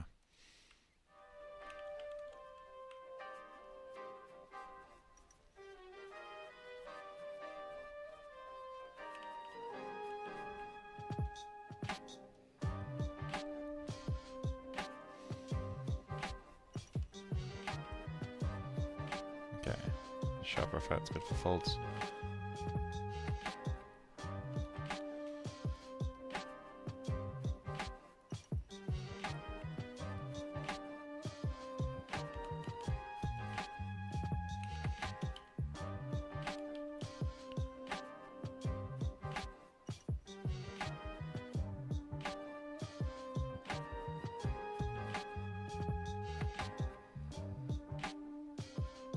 Try to preserve volume at least somewhat, right?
The spiral brush is kind of one of those brushes that I think gets slept on a lot.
I think you should really upload highlights of your streams as videos.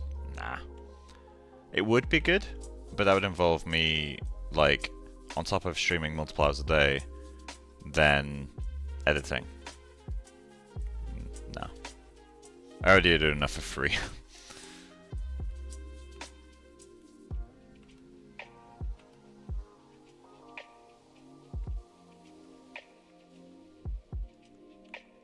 If people want like curated content, they can go to Flip Normals or Outgang.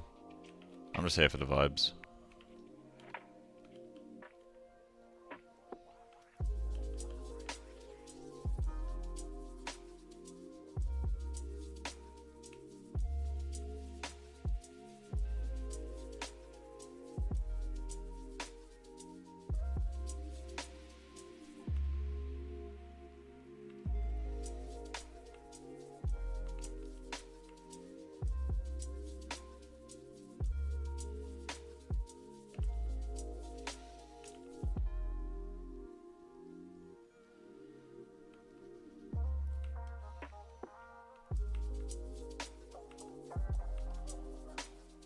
There's the perspective distortion kicking in.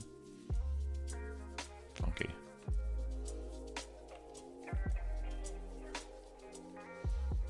I really hate this area. Okay, I need to... What am I gonna do here? I'm gonna do something you don't see me do very often.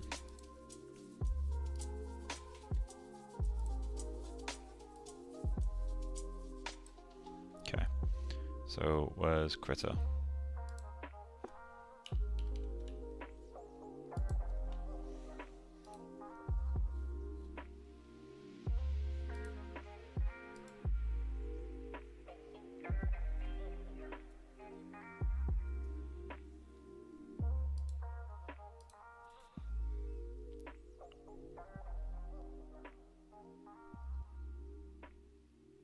You should host Anatomy for Sculptors.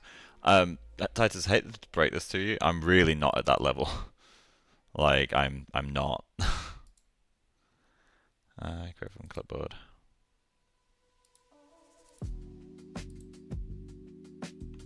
Okay, so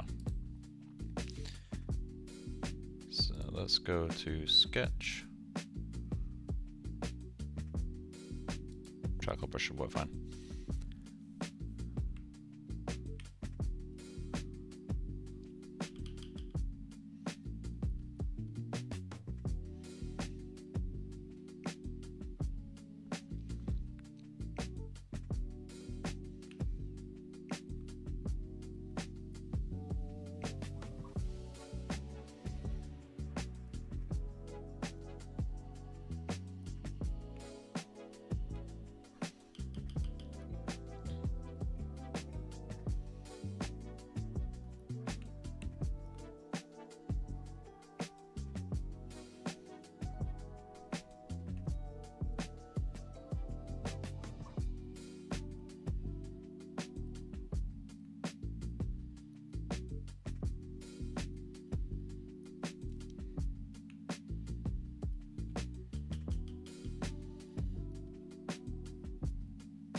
It looks a bit too featureless, that though, doesn't it? So, what if we...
This doesn't feel right.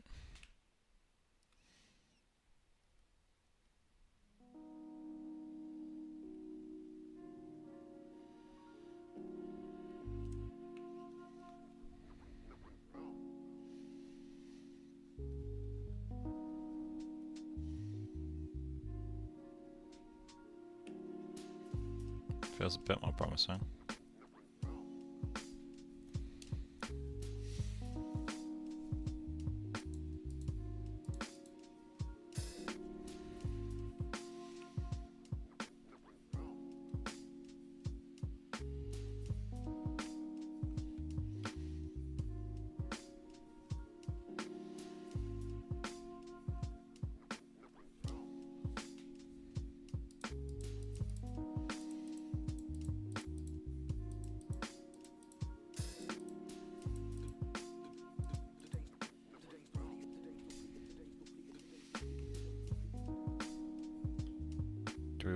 anything here?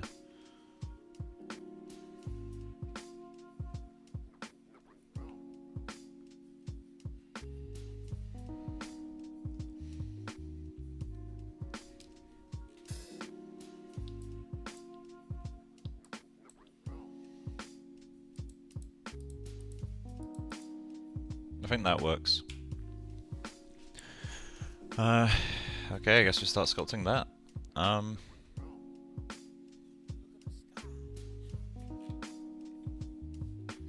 Get the snipping tool out.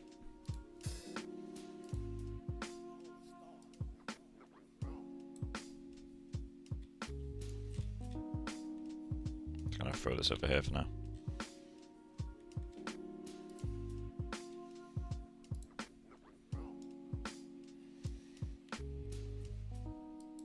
Okay. So, smooth, smooth, smooth.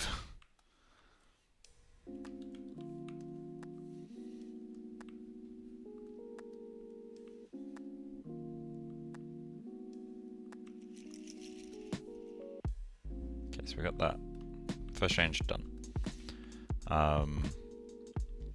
We want this to be one continuous piece.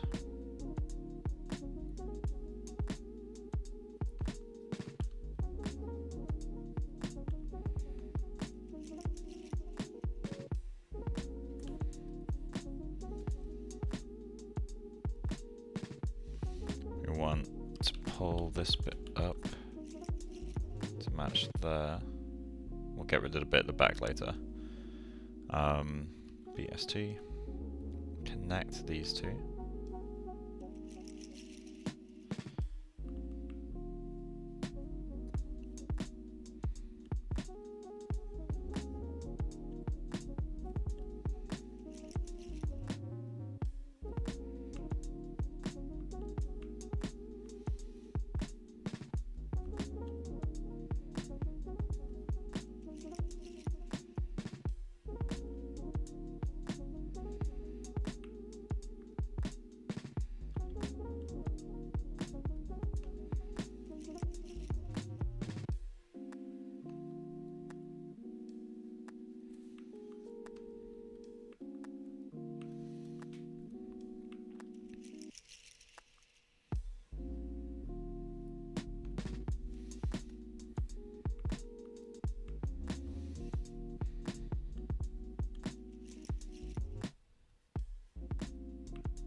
Why have I never noticed that so far back before?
Feels better. It's not right yet, but it's considerably better. I think this area is the weakest.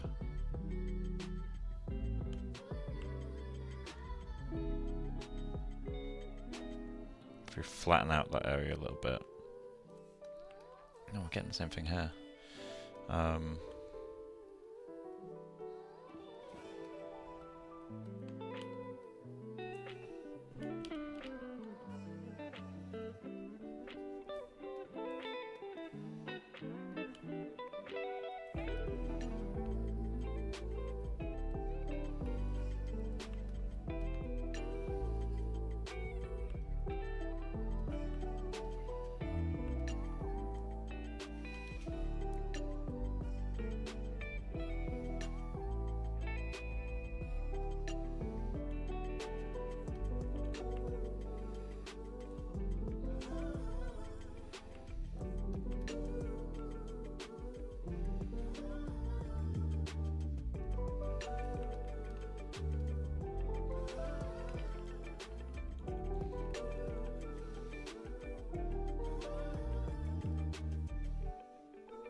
That feels a lot better.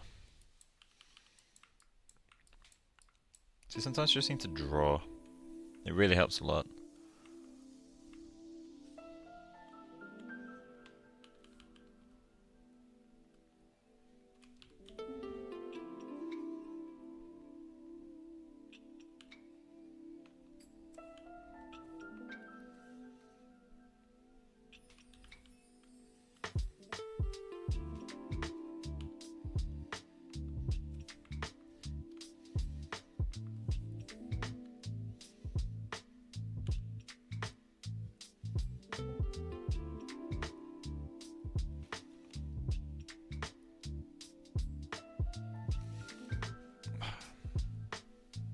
Shoulder's a little bit frozen.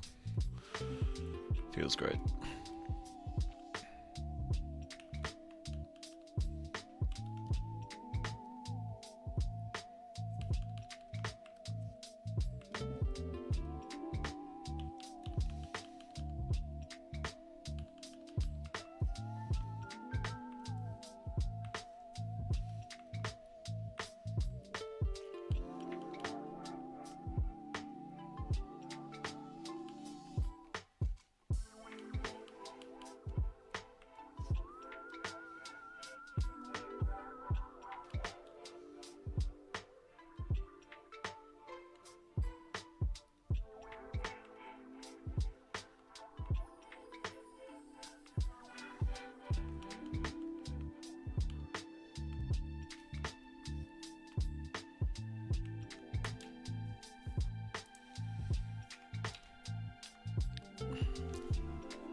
Okay.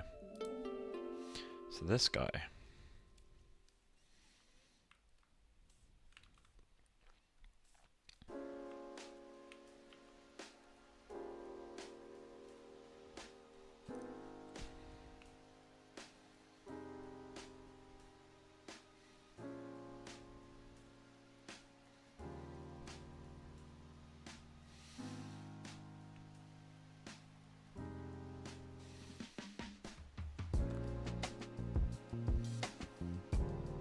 I'm not sure how to take this one.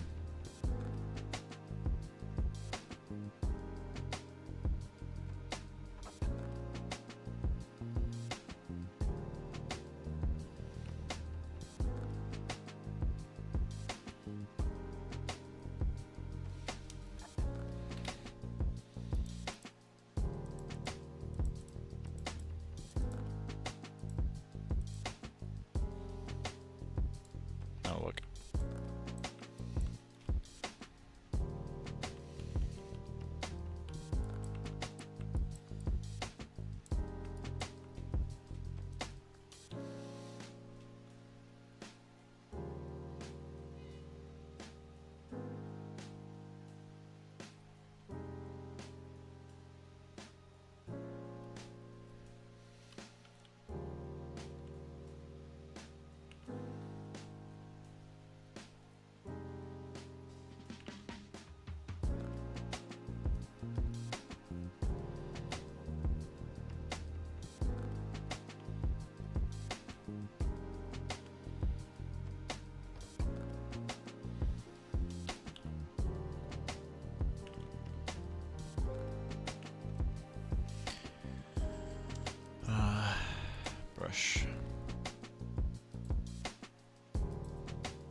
I had to pull this whole thing in, won't I?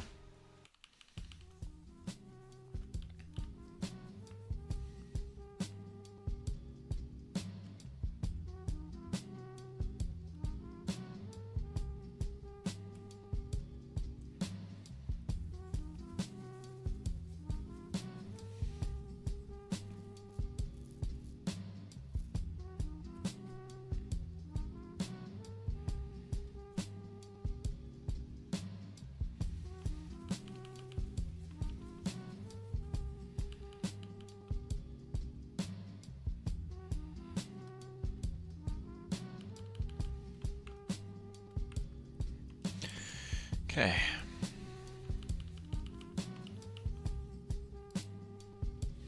Export headscarf OBJ.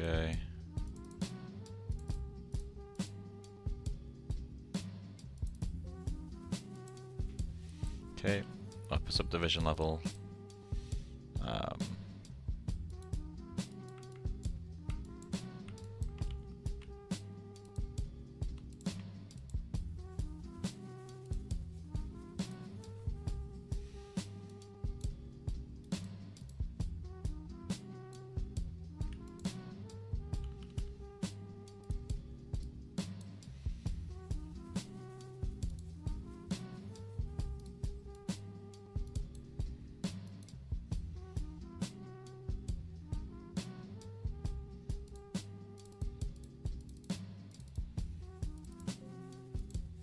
Okay, there we go.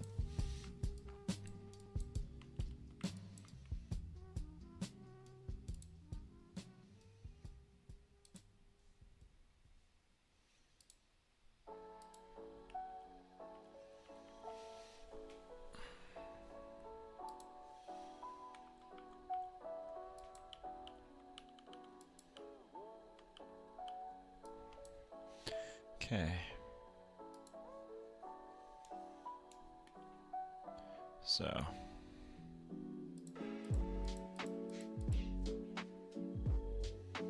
Use the snapshot.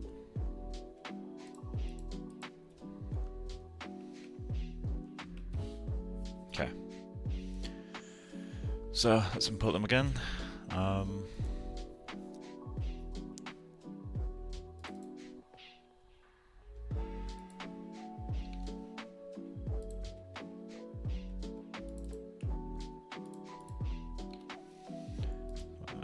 Import.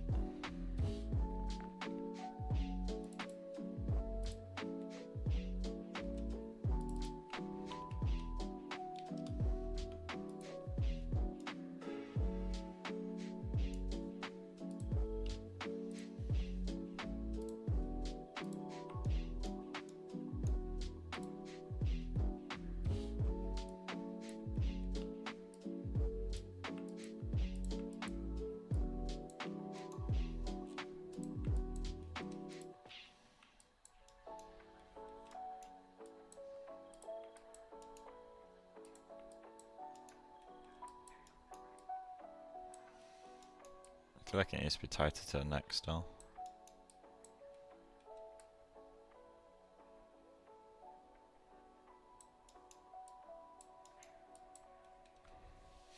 Okay, test that out.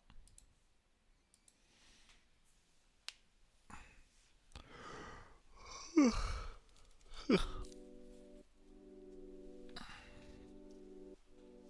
gonna grab some Ferrero Rocher, I think.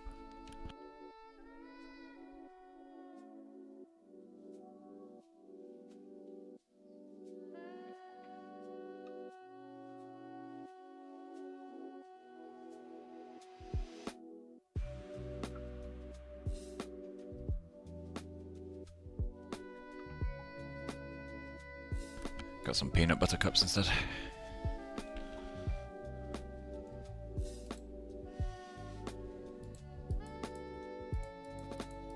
That feels better.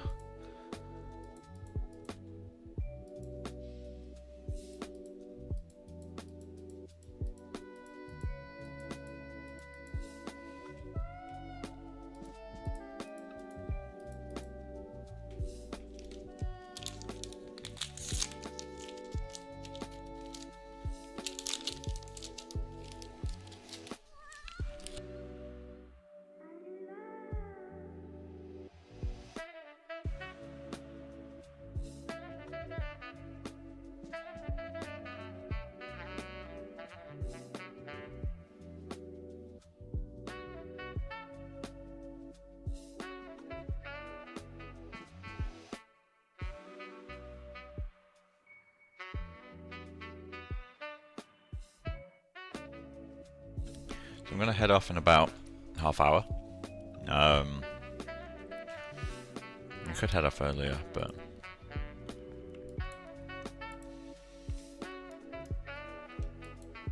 we need to model the thread for the octet button, don't we? Let's quickly do that. How precise do we go with the gross? How precise do we go with the string? Like, do I do braided string? Oh, sorry, threaded string. I feel like I do.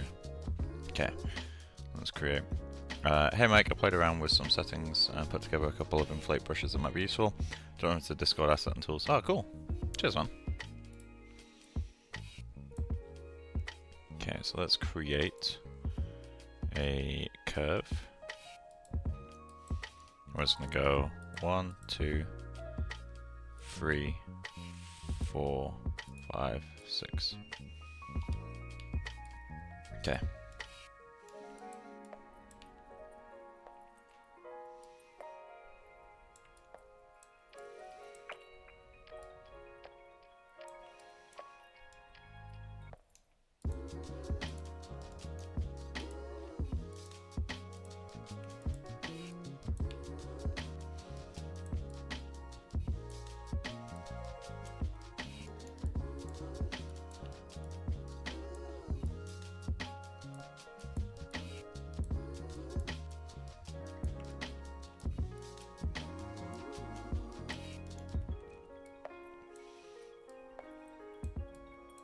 That right down the middle.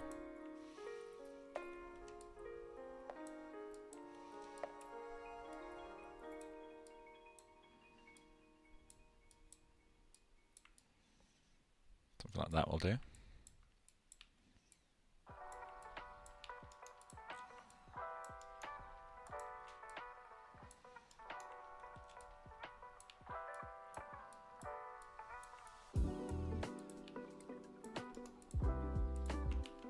Okay, so we got that guy. Now what we do is create, as always with me, a cube. I'm gonna smooth this once. That'll do. Deform, sculpt. There it is.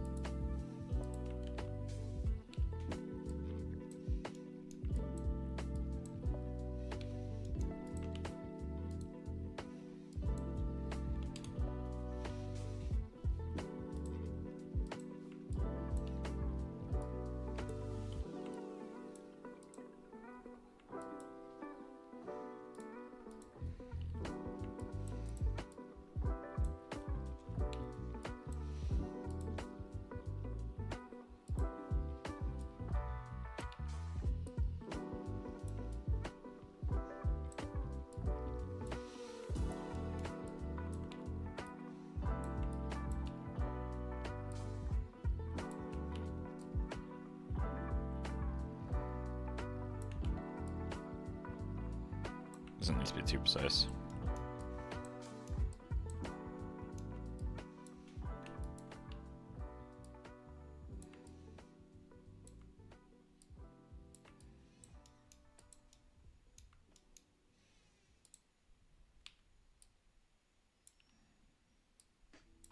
Okay, there we go. Combine.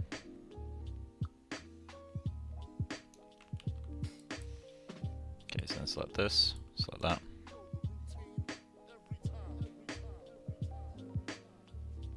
Hit the extrude options.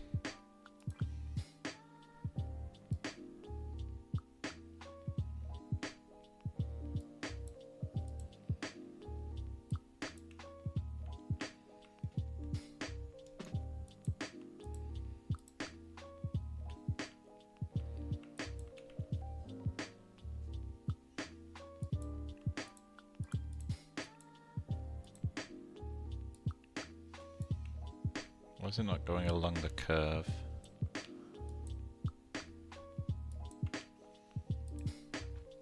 Do I need to rebuild it? Curves, rebuild.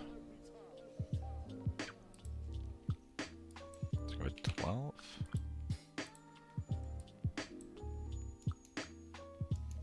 That should be fine.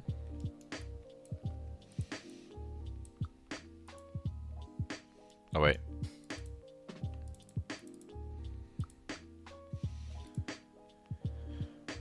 Edit mesh, extrude. There we go.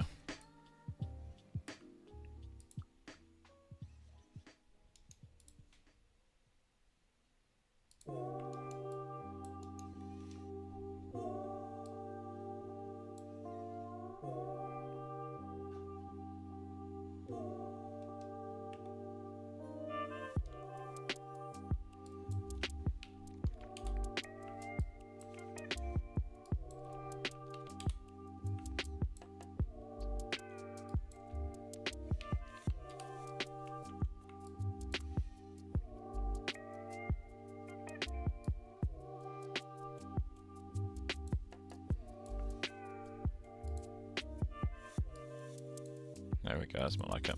Let's go 720.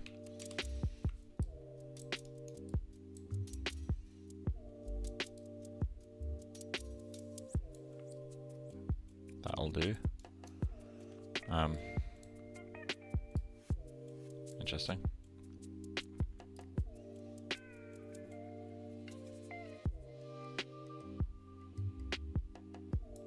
Oh, it goes below the curve.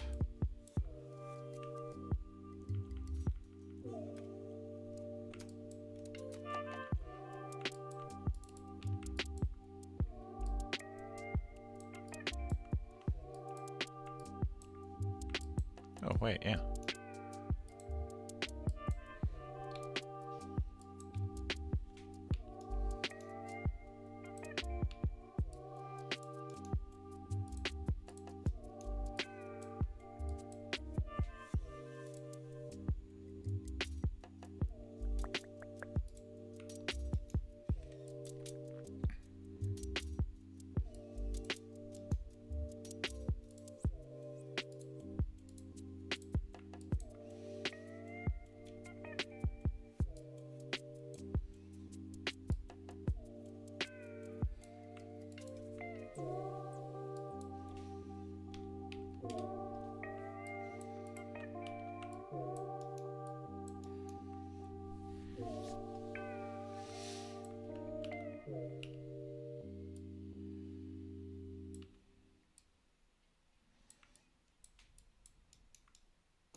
$2,000 polygon button done.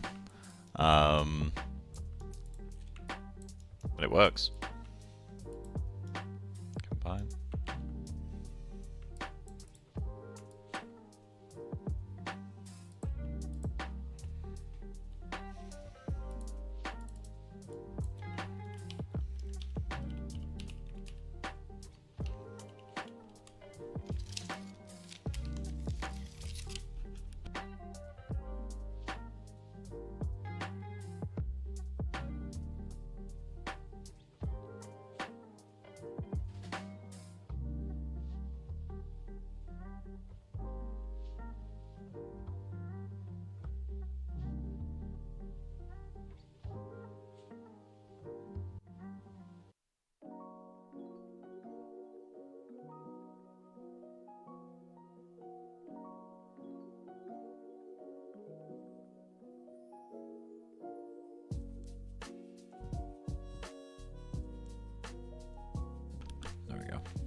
if I pivot?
That's rotated at 90 degrees so it looks identical. There we go. That's disgusting. I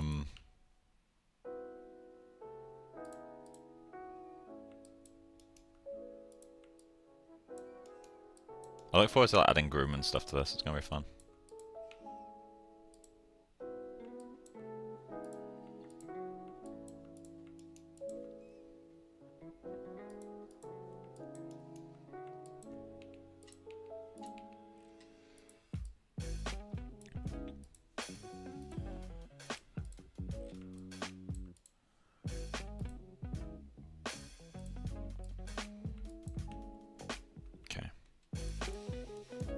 So what's the next thing we need to do? I can work on the shirt. Do you guys think it's worth doing like an earlier lunch and just work longer afterward? Because, I don't know, I feel like if I start working on the shirt now, I'm not really going to make it that far. Although, I am eating right now. I can just do a lunch at 1 o'clock.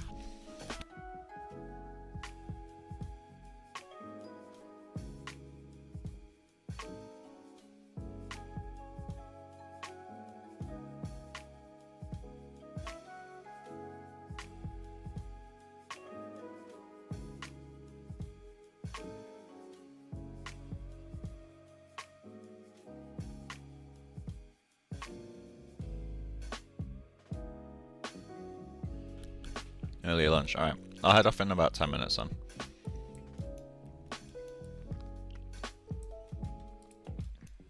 Okay, let's get this knot a bit tighter.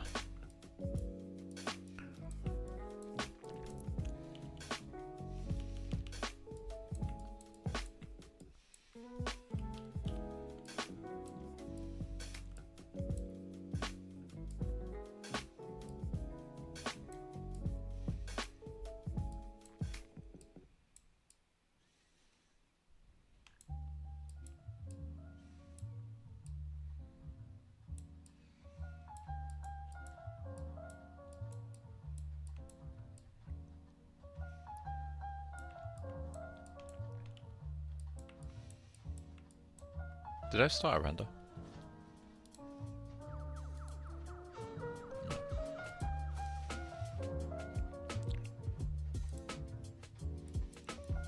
Okay.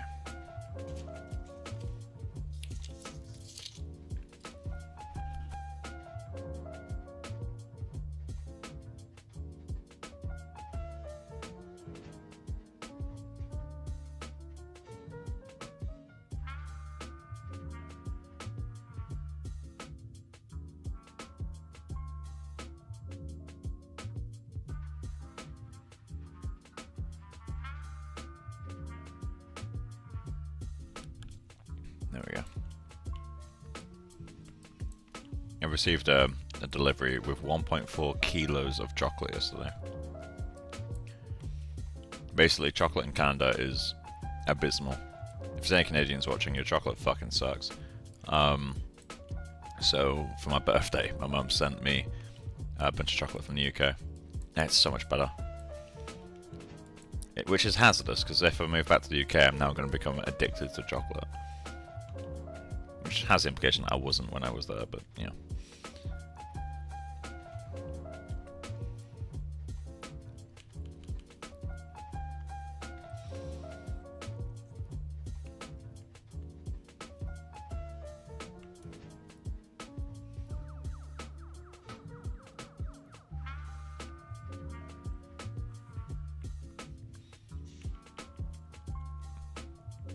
That wasn't an attempt at doing a fold, by the way. I was just wondering how wrinkles would look in that area.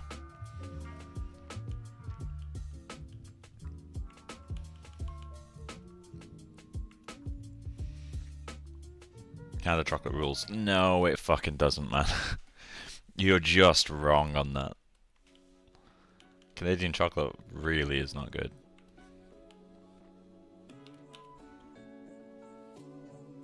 Like, it's not bad, it's just nowhere near as good as the UK's.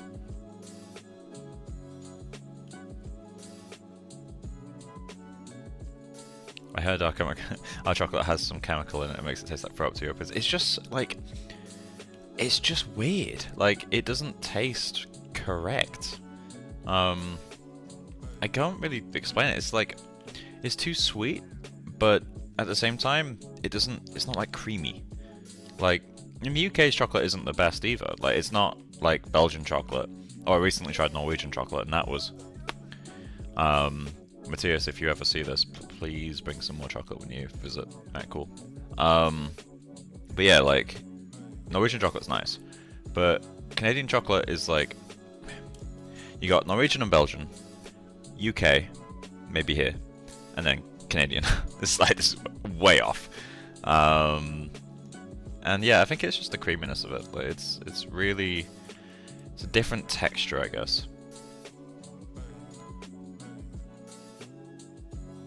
Like, I wouldn't say it tastes bad in the way of like, oh, I cannot eat this. Like, no, chocolate here is edible. It's just, yeah. You have to get like premium chocolate to get anything even close, like just normal chocolate in the UK.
Okay.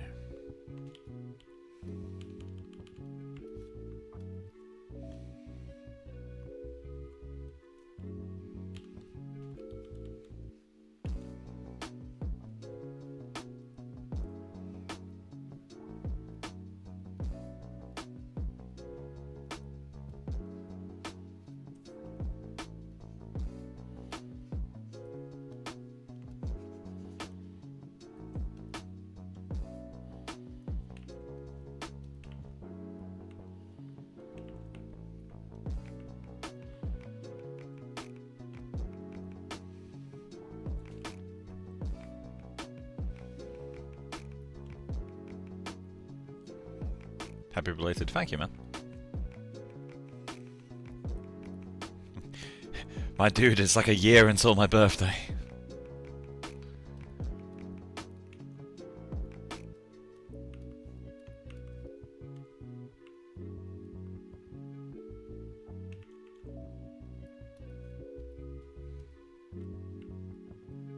I'm over sculpting this.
feel like I'm slowly starting to understand how cloth sculpting works. Like, this isn't good, but like, it's starting to feel like vaguely cloth matter, you know? So you know, as if that wasn't the vaguest fucking shit I've ever said.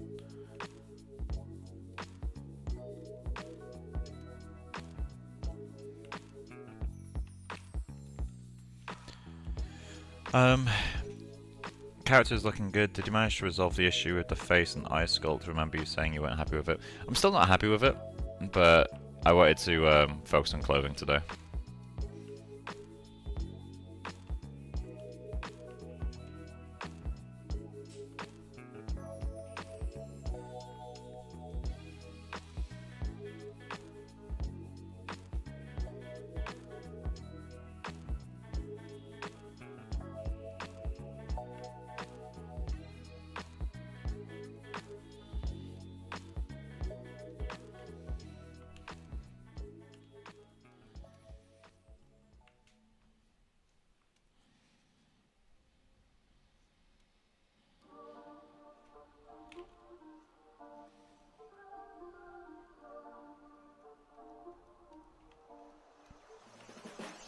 Actually, while I'm here, just to plug a friend. That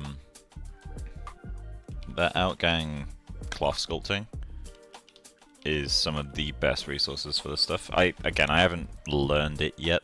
Like, I'm still watching this stuff over and over. But this video is incredible. I'm gonna grab the link to that and put it in the chat. Like, the way that Laura can sculpt cloth is just insane. Like, this is like talking about the anatomy of folds, like how they work. I think there's a sculpt at some point in this, so it might be a different video. Yeah, there we go. Like, Laura is a fucking master of cloth. And she really understands what she's doing as well. That's the key. Like, she's not just kind of like, you know, got an eye for it. She actually understands it. Wild stuff.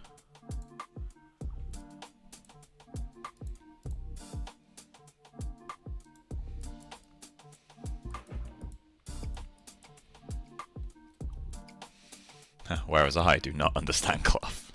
Like, at all.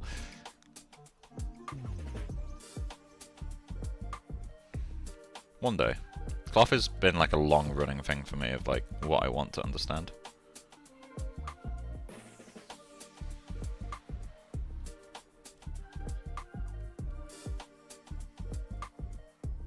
Like, I think I've been bitching about it since, like, Sticky Monsters.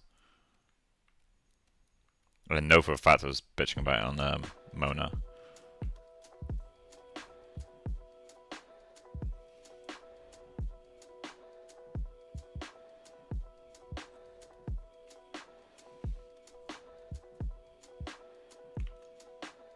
Let's change the stamp spacing. Stroke. Is it the stroke? Lazy mouse. Lazy step, yeah, that's the one. Cool.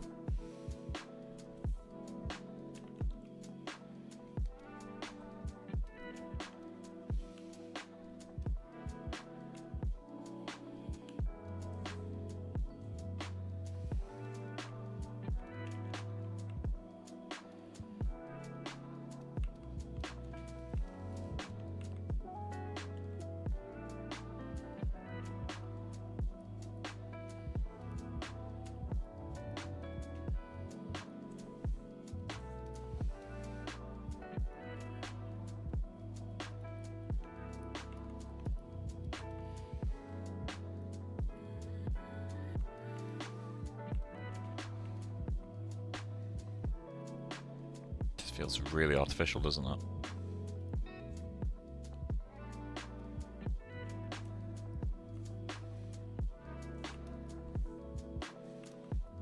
I can pull this in a bit. I'm gonna do this symmetrically too.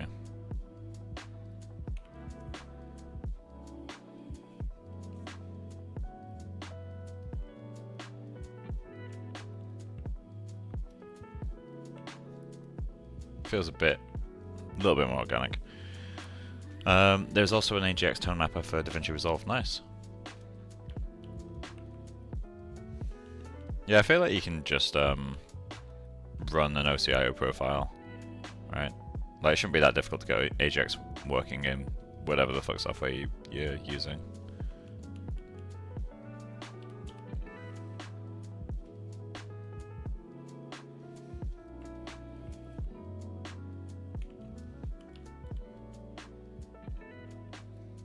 I like rendering linear and do gridding in DaVinci with wide gamut.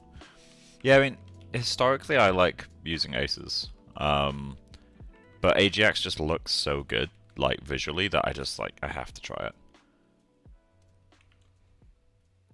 I'm very curious as to what the texturing process will be like how accurate will the preview be?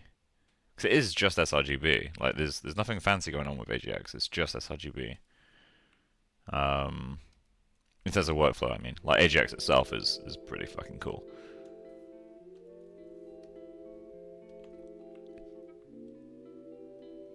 Okay.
Okay.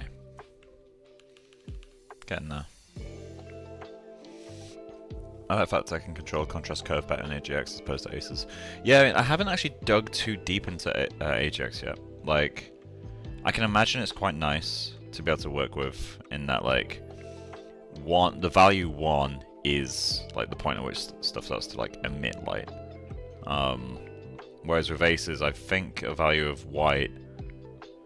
What is the actual value of it? I always forget. It's like 1.13 or something, or 1.3. I can't remember. So it makes, yeah, like gamma and stuff, like contrast curves, as you say, makes them a little bit funky. But then I've never been big into color grading, so I can't even pretend to know what the fuck I'm talking about.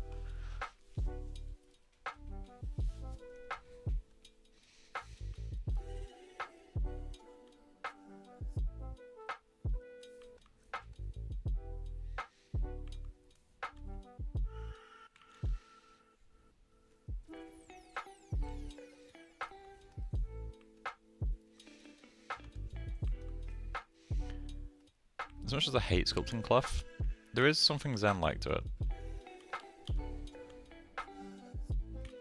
Like, you just do the thing. And then you do it again. And again. Rinse, repeat, ad nauseum.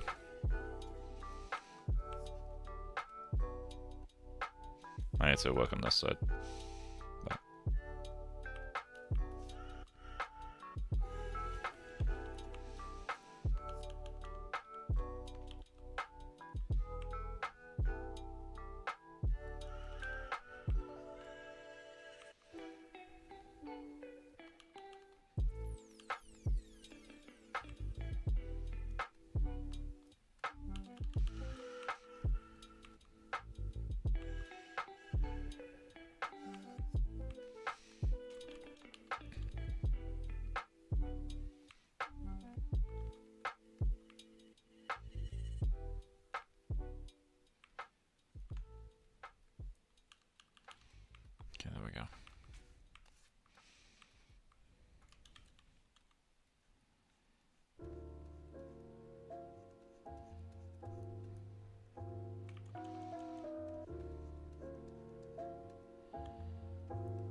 That looks really fucking shit. Yeah,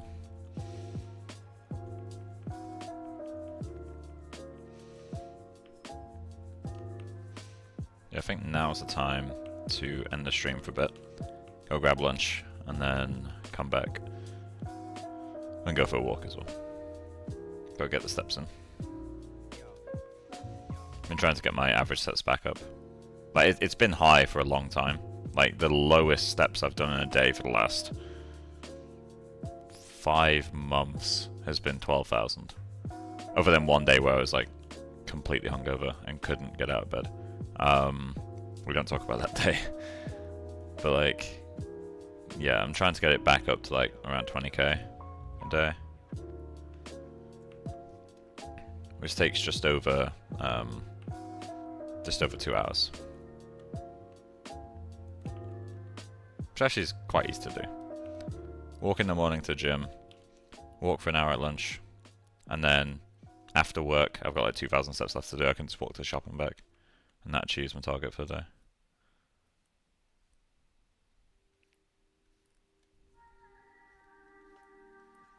And honestly, like, most of my weight loss came from like walking a lot for a long time.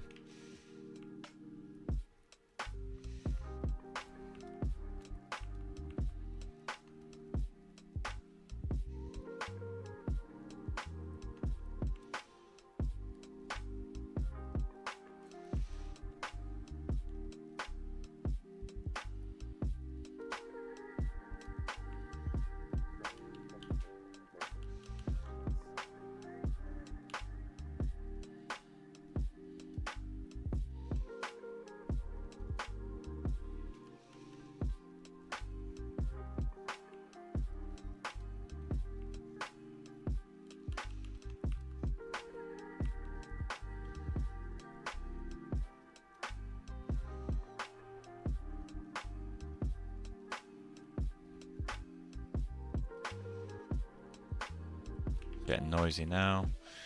I'm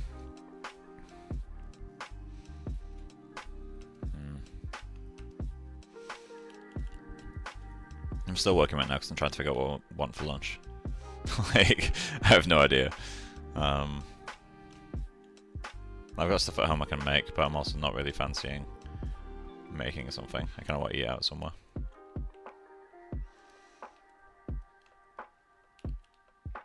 There we go.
starting to look alright. I'm starting to figure out how the fuck I'm doing the knot. Like, do I want to do the same shit I did last time? To be fair, if I want to do the same shit, I can just copy paste this. But then that means making this the same number of edges. Well, it doesn't actually. Call me on bullshit on that. Anyway, I've been saying for a while now I'll go, so I'm gonna actually go. Save this. 36 is fine. And yeah, what I'll do when I get back is I'm wondering, something I still need to figure out is, do I want to actually match, like pixel match the painting? Because I'm not sure I do. Like, it'll take more time than it's worth, kind of thing. If not, then what I can do is start adding thickness to this now and doing the actual sculpt pass. Like the actual sculpt, so we can do look dev sooner rather than later. But if I want to pixel match it, I still need to spend some time. I need to do a pose for one. Although... Oh, I'm not sure anymore. I'll have a think about it while I'm walking.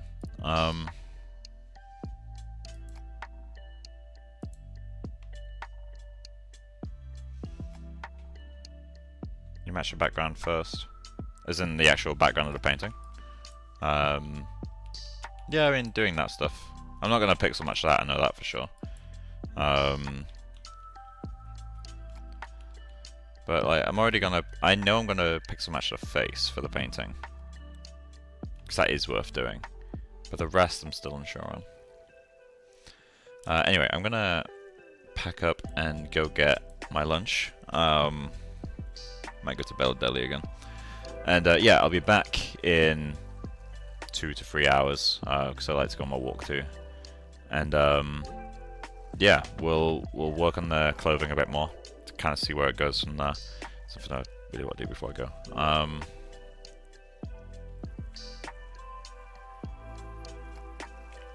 Is that gonna work?